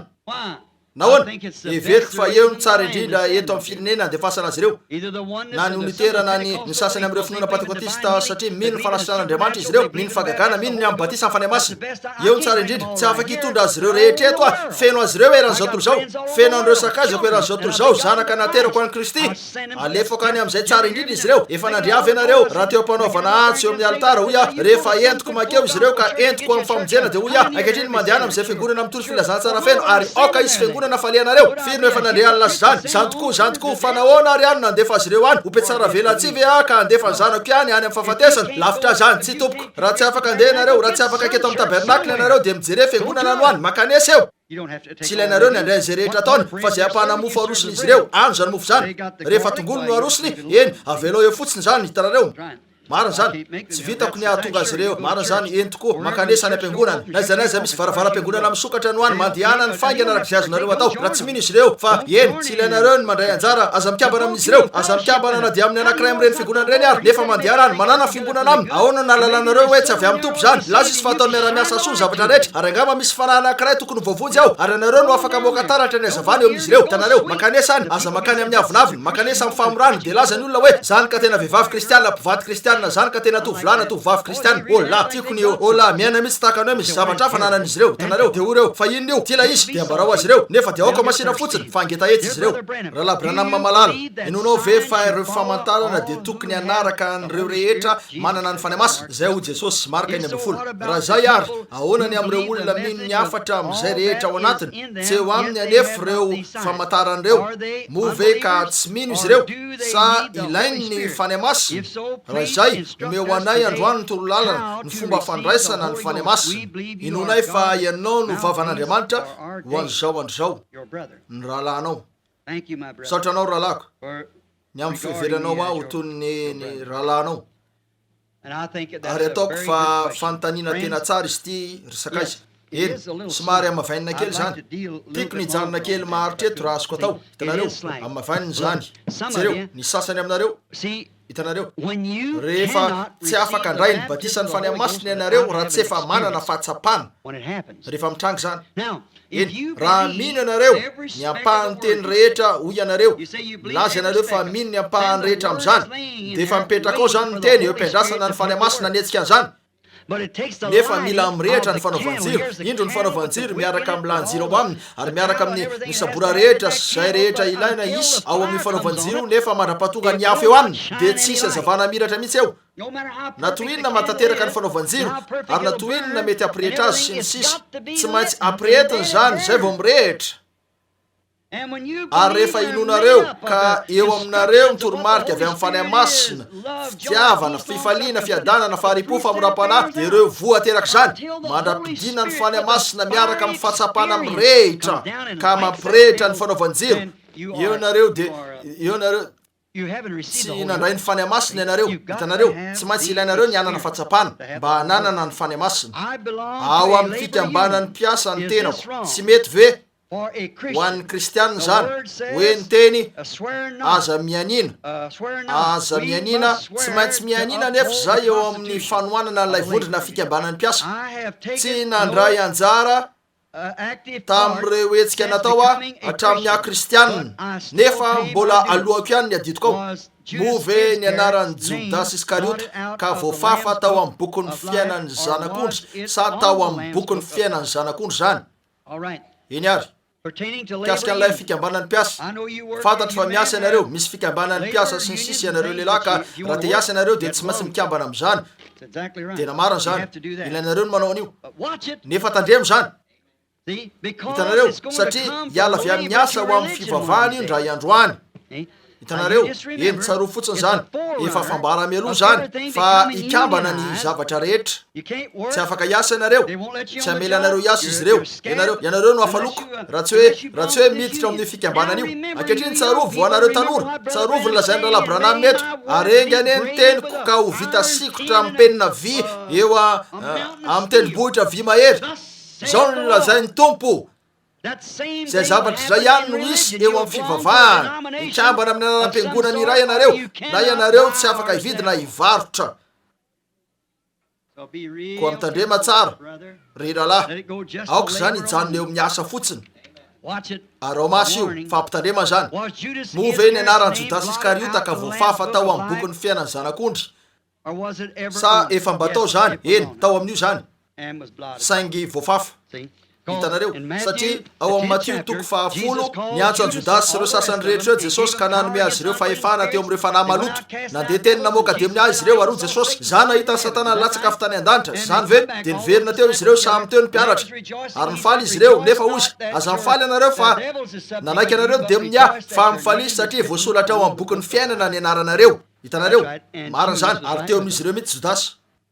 hitanareo koa tsaroa fa eo amin'ny fitsarana jereo tsara eo amin'ny seza fiandrianana fitsarana nipetraka ny fitsarana novelariny ireo boky ary nisy boky hafa koa novelarina de ny boky ny fiainana ary samy tsaraina araka zany ny olona rehetra koa zay ary le izy ny amin'ilay fanontaniana vao teo hitanareo eo amin'ny seza fiandrianana fitsarana Jesosy ny fiangonana ny ampakarina de fanakarina niakatra amin'ny voninahitra ary any ambony any izy io sady efa vita fanambadiana de niverina indray eto tany nivelona rivotaona fa eo amin'ny fiafarany rivotaona no navotsitra avy teo amin'ny tranomaizina Satana fa nisy anjely namalotra azy tamin'ny gadra tsy hoe gadra lavabe fa gadra ny toe-java-misy any amin'ny elo ny olony rehetra reo rehetra nitsangana ka eo ambony tany de reo navotana ary Jesosy no miaraka amin'izy ireo tsy afaka hiasa izy ireo nanao ninninina fa eo amin'ny fiafarany arivotaona ilay fitsanganana faharoa sambatra sy masina zay manana anjara fitsanganana voalohany reo tsy mba nanana ny fahafatesana faharoa fahefana ankehitriny Mario eo amin'ny fitsanganana faharoa io rehefa mivoaka avy eo izy ireo de ho afaka amin'ny tranomaizina ny toerany fotoana fohy Satana de mipetraka ny fitsarana ankehitriny jereo tsara Jesosy miaraka amin'ilay ampakarina toy ny mpanjaka sy mpanjaka vava mipetraka eo amin'ny seza fiandrianana ny seza fiandrianana fotsy fitsarana de nivelariny ireo boky ny bokin'ireo mpanota ary nisy boky hafa koa nivelarina de ny boky ny fiainana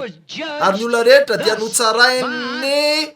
ampakarina tsy fantarareo va reo zay mitondra an'ireny olana madiniky reny eny amin'ny fitsarana tsy fantarareo va fa ny olo masina no itsarany zao tontolo zao hitanareo eny ary azonao azavaina ve azafady hoe iza lay andiany ao amin'ny apokalipsy 24 ampahan'ny ampakarina tamin'ny lasa ve izy ireo sa amin'ny hoavy ny ampakarina amin'ny fahafenony rehetra izy ireo ny lasa sy ny ankehitriny ny ampakarina amin'ny fahafenony rehetra satria izy ireo no mivelona mandritra ny milenium eny ary afaka azonao atao ve azafady eny fanontaniana mitovy mihitsy ty apokalipsy 24 izy ireo ve ny fanahany zay nitapahandoa noho ny filazana any Kristy ka tsy niankohaka teo amin'ny bibidia na nandray ny marikany teo amin'ny ampakarina hitako eto ny diny izy ireo atongavana vao nomena izy ty vao natolotra satria voalaza fa nivelona sy nanjaka niaraka tamin'ny Kristy ary fotoana izy ireo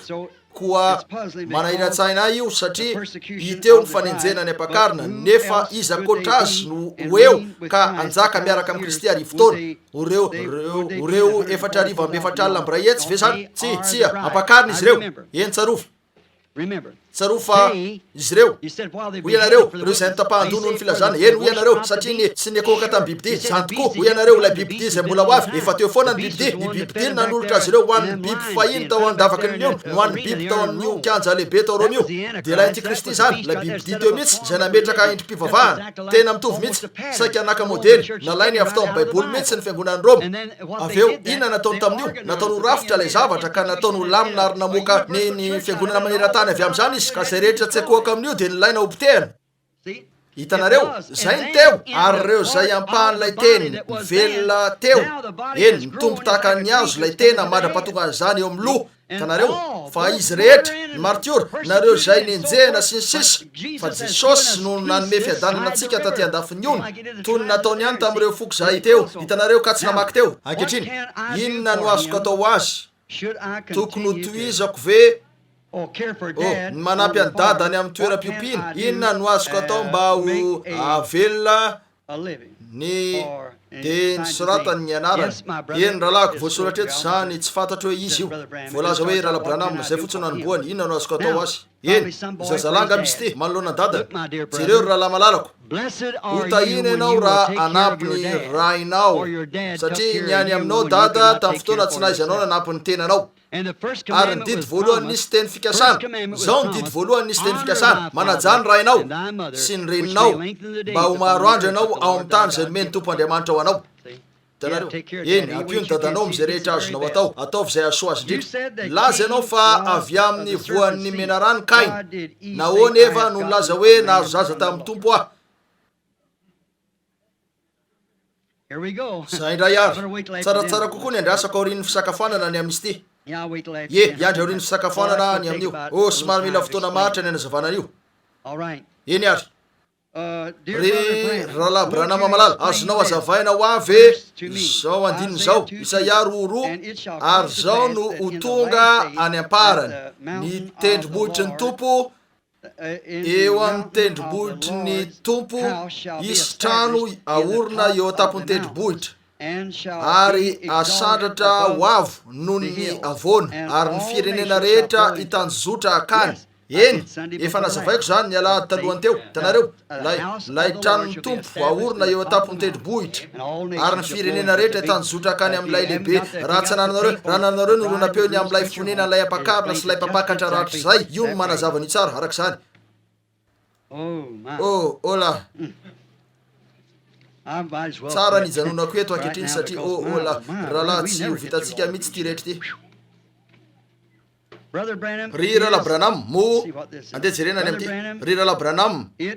saiky mino ny maro am'izay manaraka ny afatrao fa ianao no Mesia ho an'izao andro zao. Zay ve no izy? Tsy tompoko. Ambarao aminay mazava ry rahalahy Branham, to mianahany ianao amin'ny fampafantaranao ny tenanao, nefa fantatray fa raha io fanompoana nomen'Andriamanitra anao io tokony isy anondro anao ny soratra masina anoany. Ny faharoa, nambaranao anay ny antony nandiananao tany Arizona tamin'ny voalohany. Nambaranao anay ny antony ary nitrangy zany, saingy tsy nambaranao anay ny antony niverenanao andray. Voalohany aloha za tsy Mesia. Hitanareo, ny Mesia dia Jesosy Kristy, nefa isika de Mesia kely ny tsiraray amitsika. Ny Mesia de midika hoe lay voaositra, ary tao aminy ny toeran'ny fafenoan'ny fomba an'Andriamanitra tao amin'ny vatana. Ny monina atao amiko dia ny ampahany fanahany fotsiny toy izay monina ao aminareo ihany. Nomena fanomezam-pahasoavana mba hahalalako andreo zavatra kely sy ahitako mialoha zavatra maro, mahatonga mbola ho rahalanareo tsotro zao zany. Hitanareo, za tsy lay ny Mesia, rahalanareo ah. Hitanareo, mpiandry andian'ondry fotsiny, ary raha niteny anareo aho hoe za lay Mesia de ho mpandainga ah. Hitanareo, nefa tsy tiako no mpandainga. Ankehitriny, nahoana no nakany Arizona tamin'ny voalohany? Mazava aminareo io, tamin'ny anaran'ny tompony nakanisako teo, satria nisy fahitana nandehanako tany, misy tanjona niverenako tany fandroany. Aza miditra am'izany.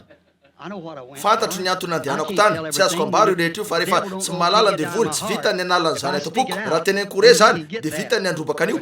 Saingy tsy vita ny androbaka an'io raha atao-poko. Raha milaza hoe andraso mandrapitrangana, tsaro fotsiny terisy ty ronapeo ty, ilaiko ny makany Arizona ho amin'ny tanjony iray. Mareta amiko re ianareo. Hitanareo, atao fotsiny zay ambarako hoe ataovy. Hitanareo, manaova fotsiny araka izay lazaiko atao. Hitanareo, ry rahalahy Branham manana fanontaniana vitsy azy ilioko apetraka aminao. Nandrea olona nilaza fa nanoro-hevitra ny olona ianao mba hivarotra ny tsaratsara angamba ny anajanonako an'ity ihany koa. Andeha jerenao hoe eny efa fotoana anakatona zao raisitsika angamba izy ty aoriana amin'ny fisakafoanana, nefa amaly an'ity anankiray ty ah nanao araka izay tratrako. Tsy fantatro fa vao natolotra fotsiny zany. Hitanareo, nisy eran-tana natolotro biliara tetsy ambaravarana. Hitanareo, nandre olona nilaza fa nanoro-hevitra ny olona ianao mba hivarotra ny trano rehetra ka anaraka anao any Arizona. Raha tsy zany izy reo dia tsy ho ao amin'ny fampakarina. Marina ve zany? Laingy zany. Hitanareo, sa tokony hivarotra ny tranonay zay, sa efa nisy fotoana nytenenanao zany? Tsy tompoko, tsy nilaza an'izany ah. Raha nisy azy nanoro-hevitra ny olona mba tsy hanao an'izany. Tsarovy, tsaronareo ve lay nofony Jimmy Jackson tamin'izany fotoana zany? Raha nakany ah, lay nofony Jenny zay nahitan'io film tsiaro lay nofo, ary ny fomba nanomezany tompony dikany io tendrombohitra lehibe io teo ambonin'io zahay, ary reo taratasy efa tota voadio teo kanezaka nandikany io nefa tsy vitako zany. De nandikany io azy reo ah, rehefa vitako nadiky zany rehetra zany ka voadika avokoa, de nanintsy tanana teo ah ka naka tao am'lay nofo zany, karaha zavatra toy ny zavatra lavalava ary nisokafako hiala fotsiny tamin'io tendrombohitra io. De jereko ny tao, ary nisy zavatra toy ny ora-panala fotsy be. tony marbre saingy tsy nisy soratra teo aroya mijanony eto avokoa ianareo ary tazony io ankehitriny raha ino fa akeny ajiny niakatra izy rehetra ndrala rehetra ary samy mijery tsara an'io izy koa tsy nazava tam'izy ireo de hoe fa ahoana ho ianao tsy misy soratra akory ao nefa nyvakininy teo ivelany io na de zany azy nahoana tsy nisy soratra tao tsy azona io ary nitotoko junior ka nijery ary hita nizotra ny akandrefana na nandrifony fileteny masoandro nakeo mitendribotry iray tendribotry hafa fa nakeo fangana kalasa de nitodika teo izy ka nijery ary nahitana andeha nisy andehany maro tamin'izy ireo nandeha nanandrify an'io ary nitady izy ireo ny andeha eo ka anao an'izany taorinina nambarako tamin'izy ireo hoe mijanona aza miala eto mihitsy ilay toerana aveo rehefa nataoko zany aveo de lasa araka zany mihitsy ary fotoana fotaoriny zany seho tamiko le anjelin'ny tompony anao hoe mandiana any Arizona nandrehan'io fipoahany io ary nandeha nakany fa inona teo lay nofisiny io zazalahy io de tena marina ary ny tompony nanome tena tsarofo fa hoy misy antony andehanako any ary rehefa rakeo de ny zava-miafy ny tompo kase fitony teo zay vao izy tompo kase tao anatin'io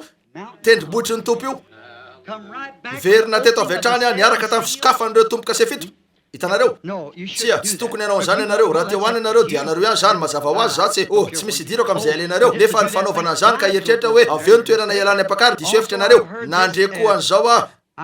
za de avelao misy tsy azoko tsara eto andeha hoe jerena ny fampakarana marina ve zany sa tokony varotra ny tranonay zay sa efa nisy fotoana ve nytenenanao zany tsy mbola nilazany zany tsy mbola nanoro-hevitra ny olona trany mba hijany leo am'izay misy azy ary androso trany mandra-piaviny Jesosy efa nambarako anareo matetika ihany zany aoko fahatsiarovany ty olona-peo ty aoko fahatsiarovany ty andro ty aoko fahatsiarovana ny teniko za tsy mbola na de indray mandeha aza ka efa nilaza tamin'izaniza tsy mbola nanao projelita tsy mbola nitady ny anerin'ny olona aketo am'ty fiangonana ty za tsy mbola lavitra ny teny amin'izy ireo mba hiala amin'ny fiangonana misy azy ka hivarotra ny fanana sy ny sisy fantan'Andriamanitra fa nanoro-hevitra ny olona trany mba hitoetra ho kristianina ka hijany eo am'izay misy azy mandra-piatsona Andriamanitra anareo mahalala zany rehetra aza miala eo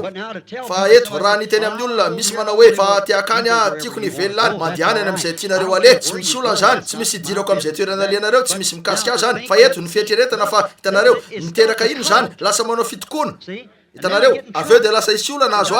misy andiany zao any zay velona amin'ny fangatahana tsy hoela aveo de inona ny zavatra isy tonga teto za eo amin'ny fampakarana ny fiangonana zay mihitsy no zavatra andrasan'ireo mpanao gazety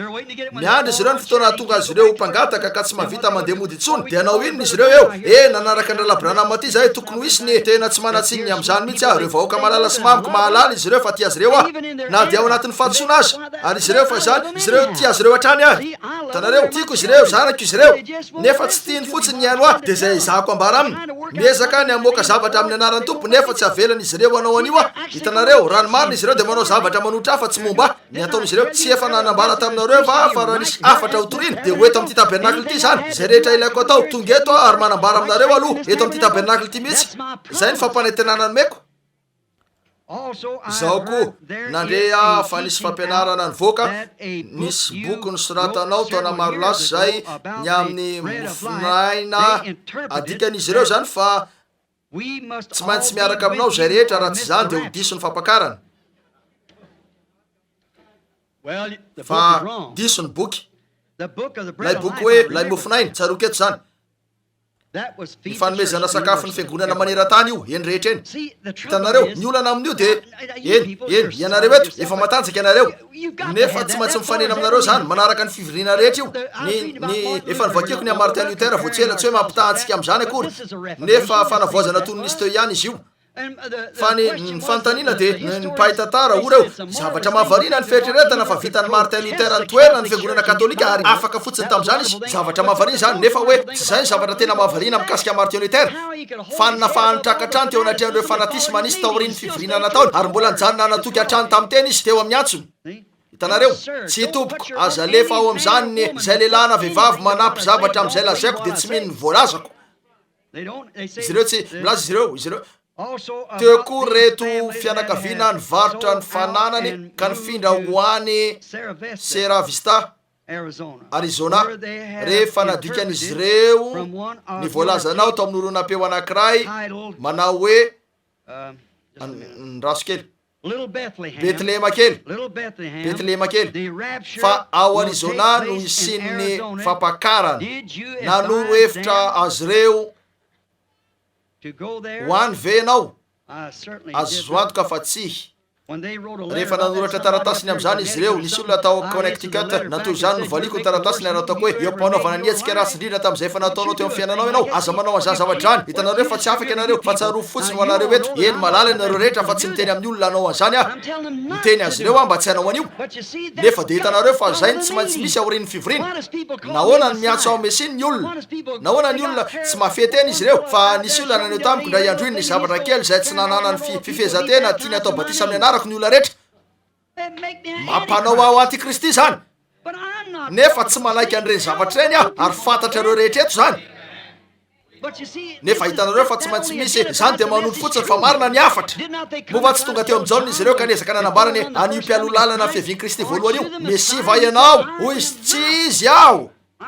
Tsy mendrika mahany fekapany azy ah, tsy mendrika hijery azy akory. Hitanareo, nefa hoy izy la iavy ao ariko. Eny rahalahy Branham move ka nisy zavatra tsy nazava taminay. Milaza ireo olo ireo fa inono marina ny teny rehetra lazainao, nefa tsy zay. Tsy nono izy ireo zany, ny asany ihany no manaprofo fa tsy nono zany. Azafady mba ampafantaro ny valy teninao mazava, eny sa tsy, efa voavaly zany. Eny ary ny am'ireo zavatra eo, fa raha marina zany dia tianay niomana mba ho any am'ireo sasany ihany ireo. Ny sasan'ireo tena isaoraka ianao ny amin'ny famalinao an'reto fantaniny reto raha eo mpiandrasana ny aino an'izany ah amin'ny alady zao raha maharitra ela ny tompo. Ola fa raha laritsaina bavy atenaiko fa azonareo zany. Hitanareo hoe tsy nanao an'izany ah, tsy ataoko eny raha ny olona azo antoka fa raha tianareo ny velona any Arizona ary eto ho any Arizona eo amin'ny tapataona voalohany angamba, ilaiko ny verina eto, ilaiko ny tiako ny janona any salama kokoa ny ankizy any sy ny afako, tiako ny janona elaela kely any ary misy tanjona any am'izany. Tsarovy ankehitriny eto amin'ny oronapeo zao no lazainy tompo, misy tanjona nanaovako ny zavatra ataoko, fantanareo fa eo amiko zany. Nefa tsy azoko ambaranareo io. Nahoana no miteny aminareo mba tsy varotra an-tranonareo fa ho azony tsy fisinanareo ka hoe mitoerana hoe tsy hanana ninina. Aza manao zany, tsy janona any Arizona fa tsy fotoana foy ah. Nahoana tsy haiko azavainy zany zao. Raha mamela ny olona mijanona any ah ka ho lasa mpangataka, inona ny zavatra hitranga. Fa zay mihitsy no zavatra andrasandreo anara-piangonana sy reo afo reo. Efa nambarako anareo ny misy ao ambadika io. Sekoly mimpaminany afo indray nanto zany. Hitanareo, zay ary no izy, zay fotsiny no andrasan'izy ireo. Raha ny tena mariny reo olo reo tompona andraikitra ny amin'izy ireo ah, na dia tsy nanao arak'izay nambarako azy izy ireo, fa nataony de zay tena hoe nareo avela ho any izy ireo. Efa nataony ny zavatra nasaina tsy ataony, tsy zany ny atao poko. Mbola hitady azy ireo hatrany ah, zanako izy ireo. Mety hikapoka kely azy ireo ah rehefa mamerina azy, nefa de azo antoka fa hitady azy ireo ah. Ary eo nary ny ataoko any, ho reo tonga zahay mba hanaraka ny teny, tsy manana fiangonana andefasana azy ireo akory any. Ny karazana fiangonana zay aliany izy ireo any de mitovy karazany am'izay efa nialanareo tany amin'ny toeran-kafo, ratsy kokoa angamba. Hitanareo fa tsy ho any am-piangonana izy ireo na zany na tsy zany, ary za tsy manana fiangonana hitoriana any, koa manery any saiko ny analan'ireo zanako any Arizona eo am'izay anontany zavatra anareo ah, nitory afatra maherin'ny 30 ah tato amin'ity fiangonana ity tamin'ny taona lasa. Fa nandritra ny 5 taona tany ivelany hatramina tany Arizona, maro kokoa nitoriko tato amin'ity fiangonana ity no zay nataoko tao amin'ireo 5 taona na tamin'ny fotoana hafa rehetra. Zany tokoa tato am-piangonana, eto ny trano iorenako, eto ny fobe ho ah, eto ny toerana nipetrahanay. Eny azony ao an-tsainareo zany ninina mitranga. Eny raha manam-pahendrena anareo dia andray zavatra, ninina mitranga, eto ny fobe antsika, eto mihitsy. Ary azony ao an-tsainy zany ka mitody amin'ity oronapeo ity ndray andro any, fa efa nandrehana aminany anareo. Eny ary tsarovy zany, raha tianareo, raha tsy maintsy hifindry anareo mba hakany am-piangonana dia aza makany mba hahity zany. Satria na de ny tena ko aza tsy eo, tsy misy toerana azoko ale, tsy misy toerana afaka mitory, tsy amela hitory any am-fiangonana izy ireo. Tsy manana toerana akory ah, ary nisy lalàna mpanantenaiko fa rehefa tonga eo ah, natahotra izy rehetra hoe tonga anakeo ah ary nanorona trano lehibe ka ho foana ny fiangonana. Nefa tsy zay ny tanjoko eo am'izao fiainana zao. Hitanareo, mitaona ny olona ho amin'ny famonjena anjaran'izy ireo zany, tahaka an'ilay Samaritana nanidina teo ary nitondra an'ilay lehilahy tao amin'ny trano bahiny, de navela ny sanin'izy ireo io nanomboka teo. Tsy tonga andrava fiangonana ny maheto ah, nitondra fivapohan'ny Kristy ny maheto ah. hitanareo ka zay no mahatonga tsy azon'ny olona hitanareo rehefa mandika anio am'izay tiavany azy izy ireo fa tsy ka milaza an'izay lazaiko hitanareo tsy tsaronareo ve lay fahitana firy matsiary nofony Junior Jackson fa tena mifanaraka amin'io hafa rehetra io inona ny teo mijanona eto mandra-pandehanako any hitanareo azoko ny fandikana de niverina ankehitriny misy zavatra hafa atao poko izay efa nampitandreman'ny tompo atao misy zavatra atao mifandraika amin'ity tabernakle ity de ty fiangonana ity izay tsy maintsy andehanako eo na anoany fotoana fohy misy tanjony zany tanjona lehibe tanjona zay tsy fantatrareo mihitsy nefa tsarovy tsy hoe mitsoka etserio fotsiny ah na de zay aza ny endrika hitanareo ah fa manao araka sitrapony tompo ah iasa eo am'izany arak'izay farafahalalako hitanareo zay no antony hoe raha inonareo no lazaiko de ataovy zay lazaiko atao hitanareo de mianoa ka minoa amin'ny maralanareo raha mino ampaminany anareo de aza mandika vilana ny teniko raha misy zavatra eo ambarako anareo marina raha misy zavatra tokony ho fantatrareo ka ambaran'Andriamanitra malala Andriamanitra fa ambarako anareo arak'izany io ary aza manampy eo na manala eo atao fotsiny arak'izay fomba ilazako azy hitanareo satria avy ao am-boky lalina no anambarako aminareo arak'izay farafahalalako hitanareo ino fotsiny io raisy fotsiny zay lazaiko ny amin'io dia velao eo toy zany fotsiny eny ary koa ankehitriny tsy maintsy amerinandreo ankizy ireo eto ah mba hananany hoanina any amin'ny tany ihany izy ireo efa faty mosara nisy mpitoro teny tonga teo amiko ndray andrino hoy izy raha Branham eo ampananganana fitokona ratsirindra tsy mbola hitanao hatram'izay izy ireo any hoy nitsiraray amin'izy ireo isaky ny maraina mivoaka eny ary milaza izy ireo fa tsy aso efa akaiky loatra ny fampakarany tsy aso izy ireo fa maneho fotsiny zany fa tsy azonareo kory lay izy hitanareo marina zany akany zao rona pe zao koa eny tompoka tokony andray lesina avy amin'ny vitsika anareo ony baiboly hainareo tsara raha tsy miasa izy ireo de tsy mihinana koa tena marina zany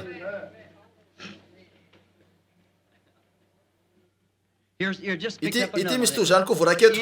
mo tsy fantatry hitanareo ity de misy afisty soratanana tsy mitovy tamile teo mba nehoana aminareo fotsiny ataoko fa valona folo mikasika an'io ny eto hitanareo move ny tena fiangonana tanteraka de ola ihany Tucson Arizona tiako no ao amin'ny sitrapon'Andriamanitra tanteraka ifindrany Tucson va izahay tsy mitovy mihitsy amin'ilay soratanana teo ity de za jereo fotsiny eto asehoko anareo fotsiny amin'ny maro ny fantanino eto za tsy ataoko fa tsy hitako eto izy ireo ity misy ny sasany mariako eto mba halalànareo ry lala Branham azafady andeha jerena amin'ny fahalalàna fa mpaminany ianao sy ny amin'ny ora ianatsika mo fa mpaminany am'izao ora ianatsika zao zay ny ato fa tsy hoaveny fotoana zay ilany vahoaka an'Andriamanitra andositra any Arizona miaraka aminao raha zay no izy ampahalalanay ve ianao rehefa tonga ny fotoana azo antoko iteny aminareo iteny aminareo eny jereo misy soratanana roa tsy mitovy eto olona roa samy hafa hitanareo soratanana hafa ny eto ary hafa ty hitanareo ka zay ny tsy maintsy ao an-tsain'ny fiangonana hitanareo fa andeha ary alamitsika any amin'io andeha jerena raha afaka ho hitako andeha jerena raha la Branham misy anankiray eto tena hafa mihitsy raha Branham ny fahazaony sasany tamin'ny lazanao tao amin'ilay afatra fonena lay ampakarina sy lay ampakarina ratrizay de ho tsia hafa ny eto ho 500 maily avy eto amin'ny tabernakla efajoro 700 maily amin'ny nitsiny avy afiteny hafa eo nivon'izany tabernakla ka ho 700 maily avy isaky nitsiny ho 500 maily amin'ny nitsiny avy zany marina ve mipetraka ivelan'io faritra io ah tokony hifindra ao am'izany ve ah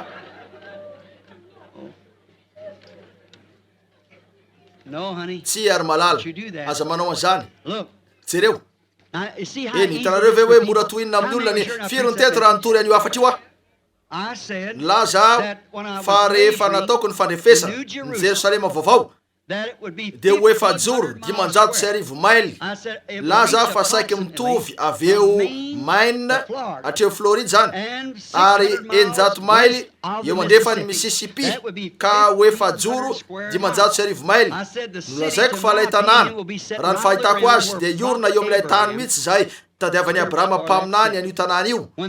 rehefa tsisy tsony ranomasina laza ny baiboly fa tsisy tsony ranomasina fa telo apaefatra ny tany eo nyrakitry ny rano fa tsisy ranomasina intsony eo koa noho izany tsy hoe tanàna be ahoany zany raha eo amin'ny toerana toy zany inoko fa iorona eo amin'ny toerana kely zay iadivan'izy ireo fatratra io zany ary teo naterahan'Andriamanitra atao Betlehema atao inoko fa ho Palestinao io mihitsy nivoahany avy ao amin'ny tany ka hoe tendrombohitra io kanefa ry sakaiza malala tsy misy ifandraisana amin'ity tabernakle ity zany tanareo Abraham, Isaka, Jakob, Paul, reo olo masina rehetra manerana zao toy zao no nahafatesan'izy ireny nidorana naletika andrano nomena ho an'ny liona sy ny maro hafa koa fa ivoaka avy amin'ireo tritra sy lavaka ary ny zorony rehetra na zao toy zao izy ireo ary antanako fa hoe oa tsy malala hoe aiza no isy fa naizanaizy zany raha ao amin'io andian'io tsy misy mahasaka anazy ho eo tanareo ary tsy voatery isy toerana manokana isy ny toerana tokony isy ny tena dia ao amin'ny Kristy satria ireo zay ao amin'ny Kristy no entin'Andriamanitra iaraka aminy tsy raharaiko zay misy an'io entiny alevenao amin'ny Jesosy jereo reny mpaminany fahinreny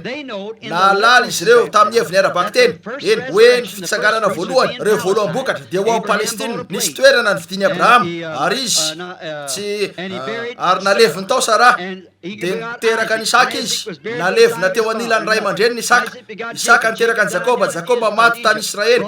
tany Egypte nentina niverina tao Palestine aveo matao ihany koa Josefa ary nentina izy ireo niverina ny taolany Josefa satria ozy ataovy nampinina tamin'izany Josefa Jakoba hoe tsy andevina azy eo izy fa ampody azy iverina ao amin'ny tanam-panantenany hoy Josefa amainga anareo ny tompo Andriamanitra reo ndray androany avelao ieto ny taolo ka alevenany amin'ny rasako dia nataon'izy ireo zany satria tamin'ny mampaminany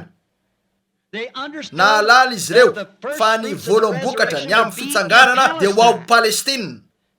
ankehitriny milaza ny baiboly fa raha miantso ao mpaminany ianareo tsy nilaza tena ho isany fa raha zay no iantsonareo tsarovy milaza aminareo eo amin'ny maha hoe mpaminany tanareo eo amin'ny maha hoe mpaminany fa ny fitsanganana sy ny fampakarana dia iarahana manerana zao toy zao naiza misy anareo rehefa tonga io io dia akarina hitsena azy ianareo zay fotsiny tsisy zavatra sakana anareo naiza misy anareo fa antenaiky fotsiny hoe ho isany matoky sy manantena an'Andriamanitra fotsiny fa ho isany ary nitsirary aminareo koa dia ho toy izany ankehitriny manana fotoana ho any anankiray indray ve isika zao dia mbola saiky hitanareo saiky efa amin'ny ray ora rahalahy Branham malala zahay mivady dia nisaraka eo ampikarakarana ny fisarahany amiko raha matoa tsy kristianina izy io nefa miniafatra aho ary tiako vovonjy izy tsy mahafinaritra ve zany no tena fanahy kristianina hitanareo ka inona tsy maintsy ataoko mananjanaka laharoa ihany koa zahay nosoratany anarany ry rahalahy jereo avelao iteny aminao eo ampikarakarana fisarahany aminao izy satany zany hitanareo tsy tokony anao an'izany izy fa raha kristianina ianao ka tsy nanao ninina nafitohina ny vehivavy io dia satana no manao an'io mitadiny amodika anao fotsiny izy ankehitriny raha isan'ny voafidin'Andriamanitra izy io dia anatonazy raha tsy zany izy dia tsy misy antony akory ahinao ny aminy ary raha zany no izy raha manahy ianao dia amodika ny fahasalamanao io ka zay no ty satana atao mamely mafy anao izy fantatro zany koa ankino amin'Andriamanitra fotsiny zavatra rehetra dia tohizy ny fanomponao an'Andriamanitra amin'izay fifaliana mety anananao Andriamanitra ny sahana ny ambony izay rehetra nomeny ray ahy no anatonay mandole iara hivavaka aminao aho na nytoy zany hivavaka ny amin'ny olana io atao fotsiny hoe tompo Andriamanitra ty azy aho renjanako izy io raha zany izy ary ataovy hoe efa ankiniko aminao fotsiny zavatra rehetra tompo tiako voavonjy izy ireo fantatro amin'ny tadiaviko nefa treo ihany ny vitako isaraka amiko foana nefa izy tsy nisy zavatra nataoko raha misy zany dia mba raha hoamiko anitsy an'io ataoko ny rehetra dia ankino fotsiny amin'ny tompo zany ary avelao io fotsiny veloma fotsiny hatrany tony hoe tsy nisy zavatra nitranga mihitsy ary Andriamanitra no isahana ny ambony eny rahalahy Branham ahoana ny amin'ireo olona rehetra ity ndray mifindra ny Arizona azavao zany soratana anafy indray ty hitanareo fa efa nazavaitsika zany hitanareo ny amin'io ry rahalahy Branham mova eny ampakarina ka andalo fanenjehana toy zay nisy teo amin'ny fiangonana apostolika fahiny tsia vao nazavaiko zany minitra vitsilasa zay tsia zavatra manaraka dia ny fampakarana ankehitriny tsaroa fefa eo amin'ny tanina mpanentena asika eo amin'ny sisy tany misy atsika mazava aminareo ve ny dian'ny Israely aza atao ve ho ny mampiasa an'izay mety ho fanabeazanay zany. Tsaratsara ny amelako an'izany ho any nitolakandro hitanareo satria efa tiako te resaka zavatra any amin'io ah. Rahalahy Branham zava ny andro telo minitra sisa raha azoko atao avela ho aka zavatra foy eto angamba. Tsy vitako ny afotena tanteraka ho an'i Jesosy. Misy fanaratsy ve eo amiko? Avela ho andany fotoana sisa eo amin'izany. Tsy vitanao hoe ny afotena ho an'i Jesosy? Izy ireo tsy hitanareo fa tsy haiko zany na lehilahy na vehivavy, tsy haiko ambara hoe izy io. Andriamanitra malala azy. Tsy vitanao ny afotena ho an'i Jesosy. Nahoana? Inona ny olana? Raha vehivavy ianao, moa tsy ilainao ny afotena amin'ny vadinao mba ho vadiny.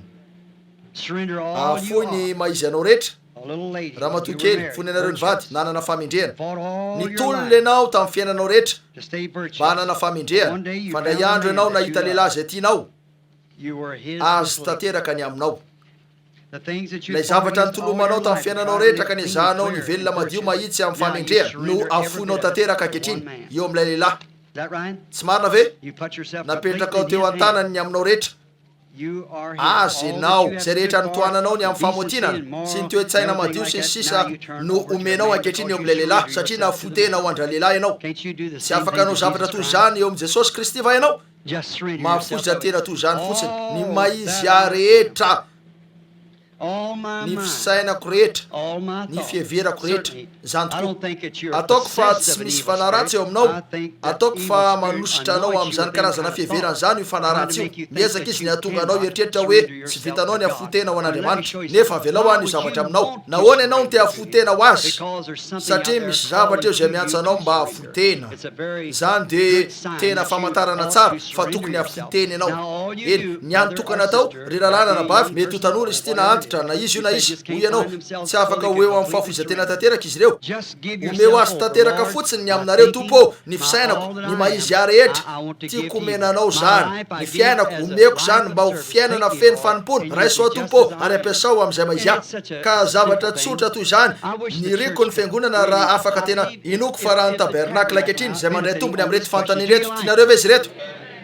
Iny ary anampy anareo kely zany ankehitriny izy ireo. Eo amin'izay raha notany amin'reto zavatra reto fotsiny fiangonana hitanareo manontany amin'reto zavatra reto. Raha tokony hanao an'izao izy ireo na hanao an'izao sy ny maro hafa, ezaka ny hanao zay tratrako. Raha diso ny torohevitra omeko dia tsy atao pokony hanao zany. Raha lasa zavatra diso aho mba hanoanako fotsiny fiheverako manokana sy sisa tsy fantatra nefa fa tsy mety ny manao toy izany na miteny an'izany aminareo dia ope tsara velatsy ratsy aho. Marina zany kanefa avy atao ampoko raha diso aho. Andriamanitra malala hitanareo fa nataoko zany niaraka tamin'izay rehetra atao tanatiko mba hamarina ny fanontanianareo. Ary ho anareo mpitoroteny any amin'ny firenena zay andiana zao rony ape zao tsy nilaza an'ireo zavatra eo mba handratranareo. Nolazaiko zany noho ny fitiavako anareo tanareo. Ary za tena amin'ny foko rehetra io de eny tsy miezaka akory any aneo fa mahalala zavatra tsy fantarareo ny tenako. Tsy zay no izy rahalako. Noho ny fitiavako anareo fotsiny no anaovako an'izao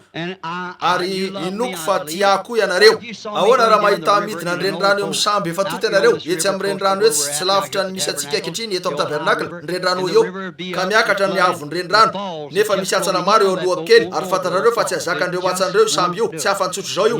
nefa indro aho fa mipetraka miankina tsara sady mihira no tsy tahitahitra nefa mizotra makeo mevaheva eo amin'io moramora eo amin'io renirano io dia ho fantatrareo eny fa horendrika. Raha tia ianareo dia ikiky na hitsambikina ako amin'ny sambo hafa ka andefa angany eo ka hikapoka ny lohako amin'ny zavatra iray anao zay iverenako. Ry rahalahy Branham versainy ty ianao. Versainy ty ianao. Atsana maro reny oetsy nefa hoy aho o mangina vela hoa nefa de mbola tia foana ianareo. Anao zay rehetra azonareo atao ianareo hisambotra ianareo na de nilainareo ny mpitena azy any sambo mba hamohanareo avy ao satria tianareo ah fantarareo zavatra hitranga. Rahalahy fantatro fa izay ny zavatra azo an'io anaram-piangonana io tsy azaka ny fiakarany rano io. Tanareo mizotra avy hatrany ao amin'ilay fiangonana be ny fiangonana maneran-tany nareo anankehitriny na ianareo anaky an'izany na ianareo mivoaka ao toy izay maizy antsika ankehitriny koa dia izay mihitsy tsy maintsy misafidy ianareo ary za tsy dia hoe tiako mpitena le sambo zany mihitsy tiako ny anao an'izay rehetra azoko atao tsy hoe andratra anareo rahalahy fa ny ampifosy aneo aminareo hoe diso ianareo aza manao an'izany ary ny amin'ny batisa amin'ny anaran'i Jesosy Kristy io tsy misy olona eto ambonin'ny tany ka afaka nameriko an'izany avy amin'ny soratra masina. Tsy misy olona afaka nameloko an'izany. Tsy misy koa na soratra masina iray ianareo eto ry rahalahy tsarovy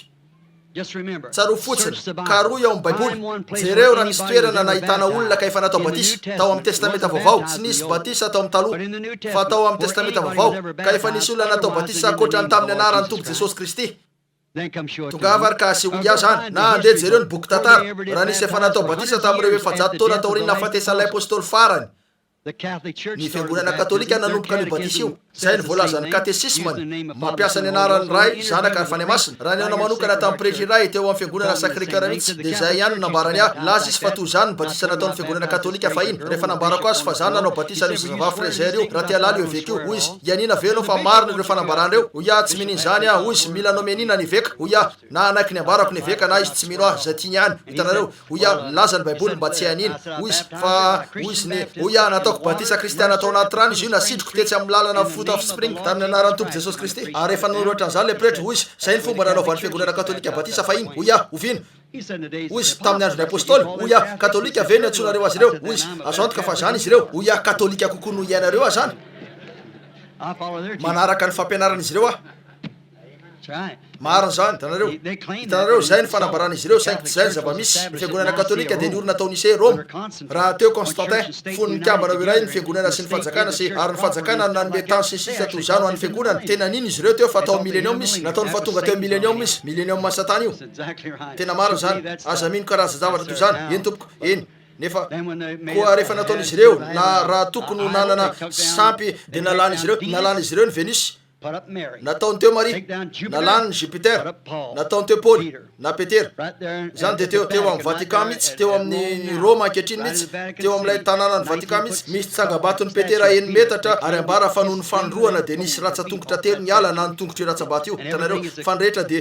nitoy ihany nakao amin'ny fiangonana ray zasy belindray marainy nakao amin'ny riana ambany tany zay zay nandivenan'izy ireo ny moanina rehetra sisa toy zany avelany aloha amin'ny vovoka io ny taolan'izy ireo lomo saratsara keo ireo taolany de alainy ireo taolan'ireo ka anaovan'ny tongotra jiro ny taolatanana ka miantony eo toy zao sy ireo karandoa fa reo olona miditra ao reo no nisafoka namotsy tanteraka an'ireo karandoa reo tamin'ny fiezahana ny tady fitahina avy amin'ireo karandoan'olona maty reo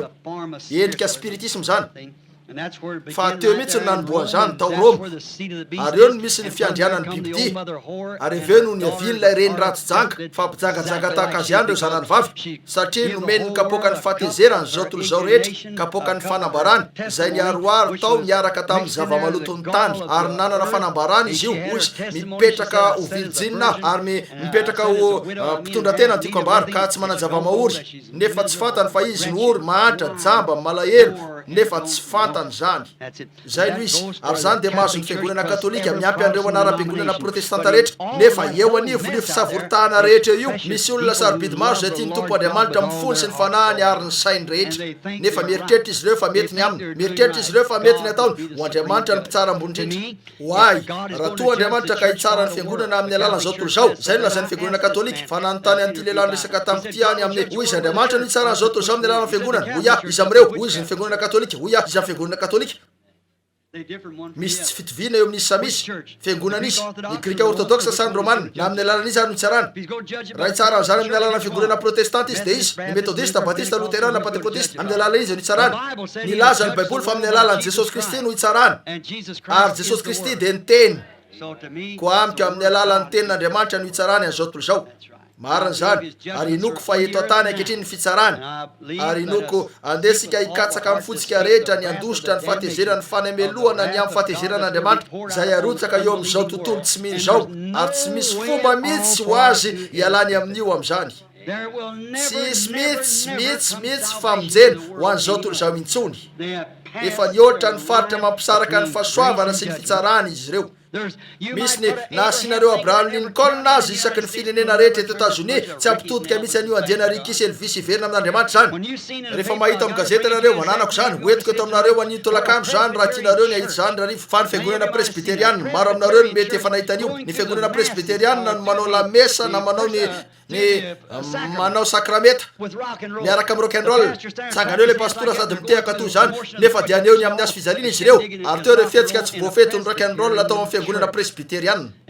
Ary rehefa teo io andiana bitel saratsy sy maloto ny kikio zay ny antsona azy zay miala amin'ny maizin'ny olona ka te hitovy amin'ny bibikely manidina. Nisy tolotra $2 atao Saint Louis laviny izy ireo herinandro vitsilasy zay tsy nanaiky nijanona ho amin'izany izy ireo. Tonga teto avy eo io andiana lehilahy anglisy kely maditra io niraraka tamin'ny volony niraraka teo amin'ny masony ary ankehitriny efa manana ny fivavahana manokana zay vao natombony izy ireo. Hitanareo magazina loko zany, hitanareo.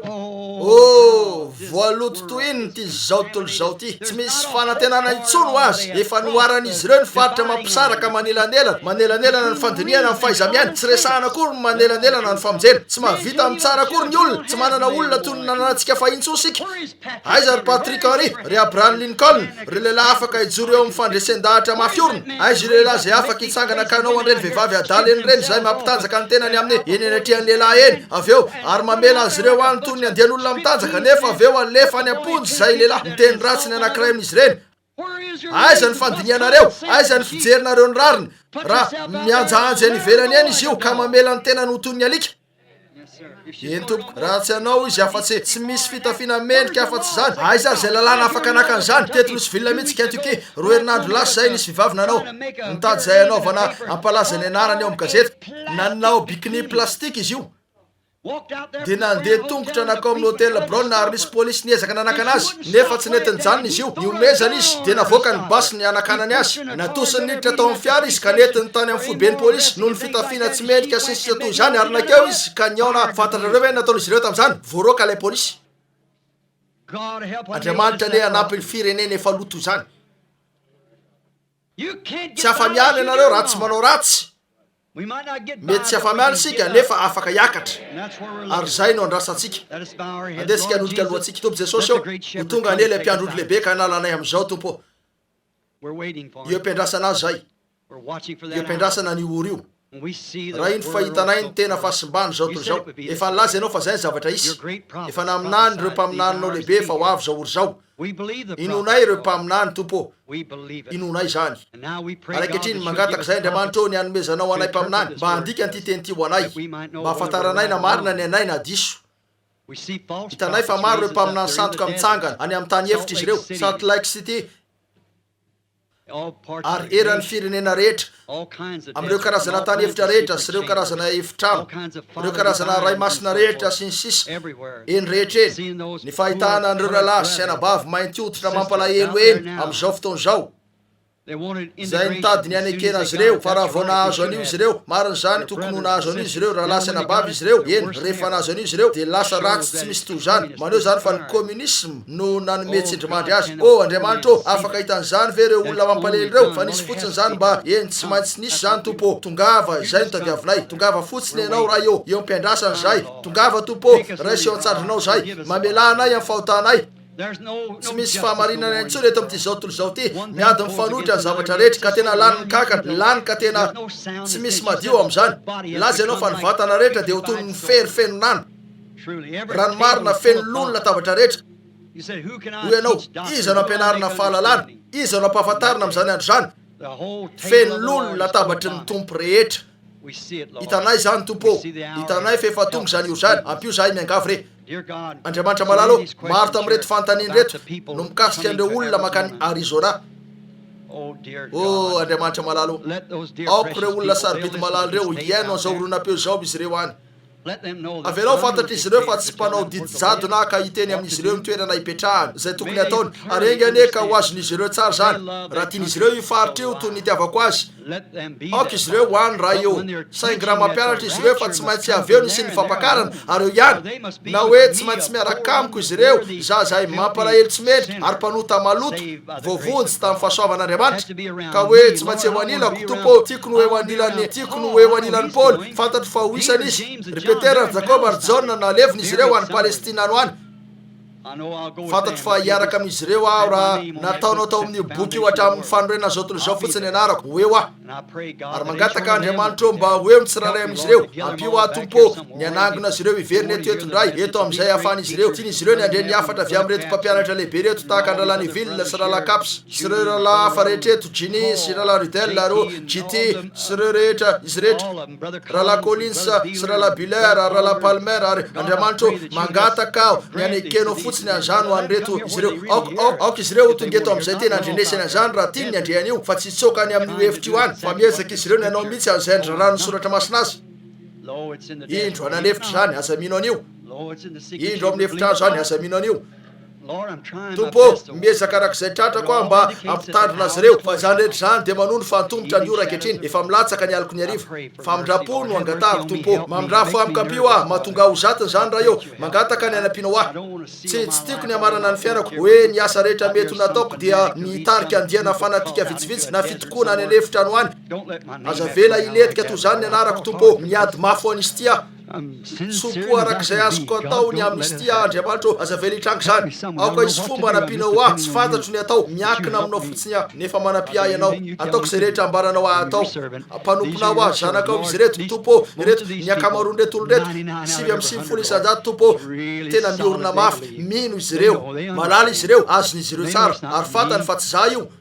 nefa fantatro fa manaraka ny fifazam-pana rehetra reny zavatra reny ary tsy afa-miala am'izany izy ty koa mangataka ny any ampianao anay ankehitriny ampio zahay raha isakafo atoandro kely androany tompo ta io ny fiarahana nananay avereny vory mialoha eto ndray zay anitolakandro mary amin'izy ireo ny voatery ody ankehitriny tompo tsy maintsy makany antrano izy ireo fa mangataka ny any ampianao azy ireo isy fomba ne avitany izy ireo tompo azahono ronapeo mandrendresany toy ny fanontaniana angamba tsy nyvoalina ny azy ireo mangataka ny any ampianao azy ireo tompo ampio a mba andefangana rariva amin'ny famarina tsiraray amreto fantanin reto arak'izay vitako fa mandram-piaonanay eto ndray anitolakandro hitanay eny anao amin'ny anaran'i jesosy no angatahako amen tiako izy tiako izy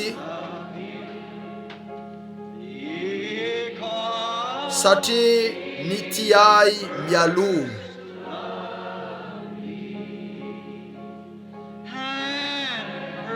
kamaty ho famonjena ay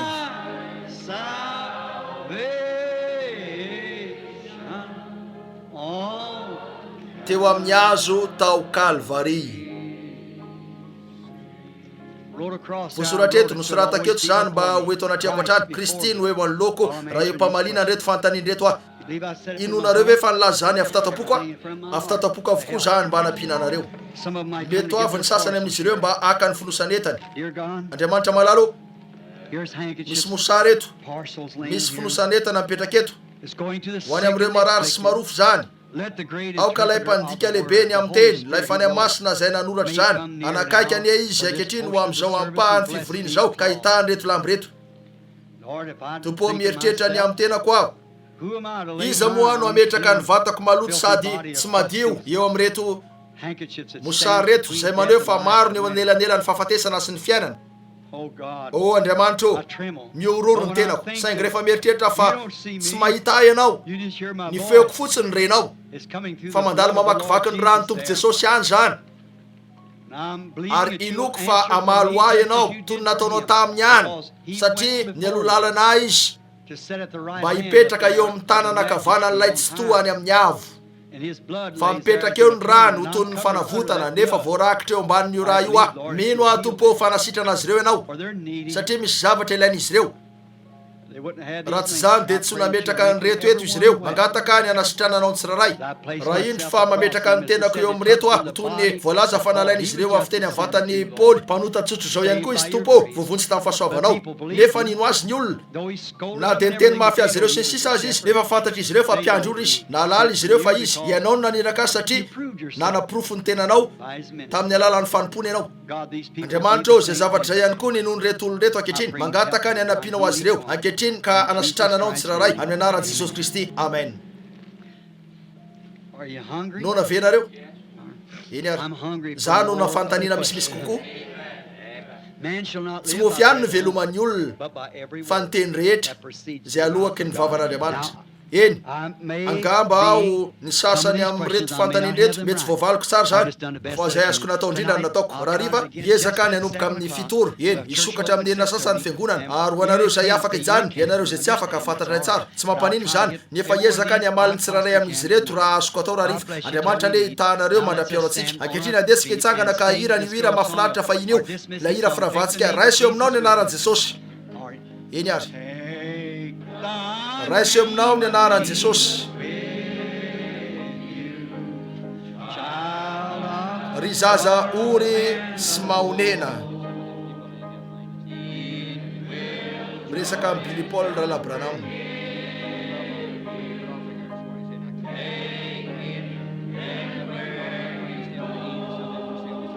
Mitatirakitra izy ireo any maraina.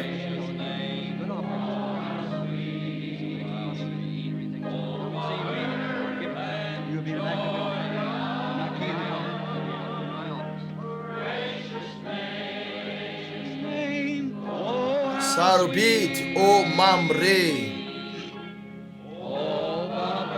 fanantenantany sy fifalin'ny lanitra. Tianao zao filazana zao voalaza tamiko Billy fa nisy fanatom-pitiavana natao tamin'ny maraina ianareo, ary voalaza fa maromaro ny fanatom-pitiavana eo izy ireo, nasaiko naiketsy aoriana amin'ny fiangonana izy ka ijoretsy aoriana etsy. Ho anareo zay eto nefa tsy niomana ny am'izany ka tsy manam-bola isakafoanana, anome anareo ny vola isakafoanana anareo Billy ka ho andoavana ny tokony aloha any amin'ny hôtely na zay toerana fivantanana na ny hafa koa. Raha isio ka aloavo zany ankehitriny raha toy anareo raha afaka ijany anareo ifanena aminareo etsy aoriana Billy ka andray ny anaranareo sy ny toerana misy anareo fa alohanay sakafonareo sy ny tokony alohanareo any amin'ny toerana fivantanana avy amin'ny fanatom-pitiavana ny tatazana ho ata maraina. Madam-piaona antsika indray, madam-piaona antsika indray.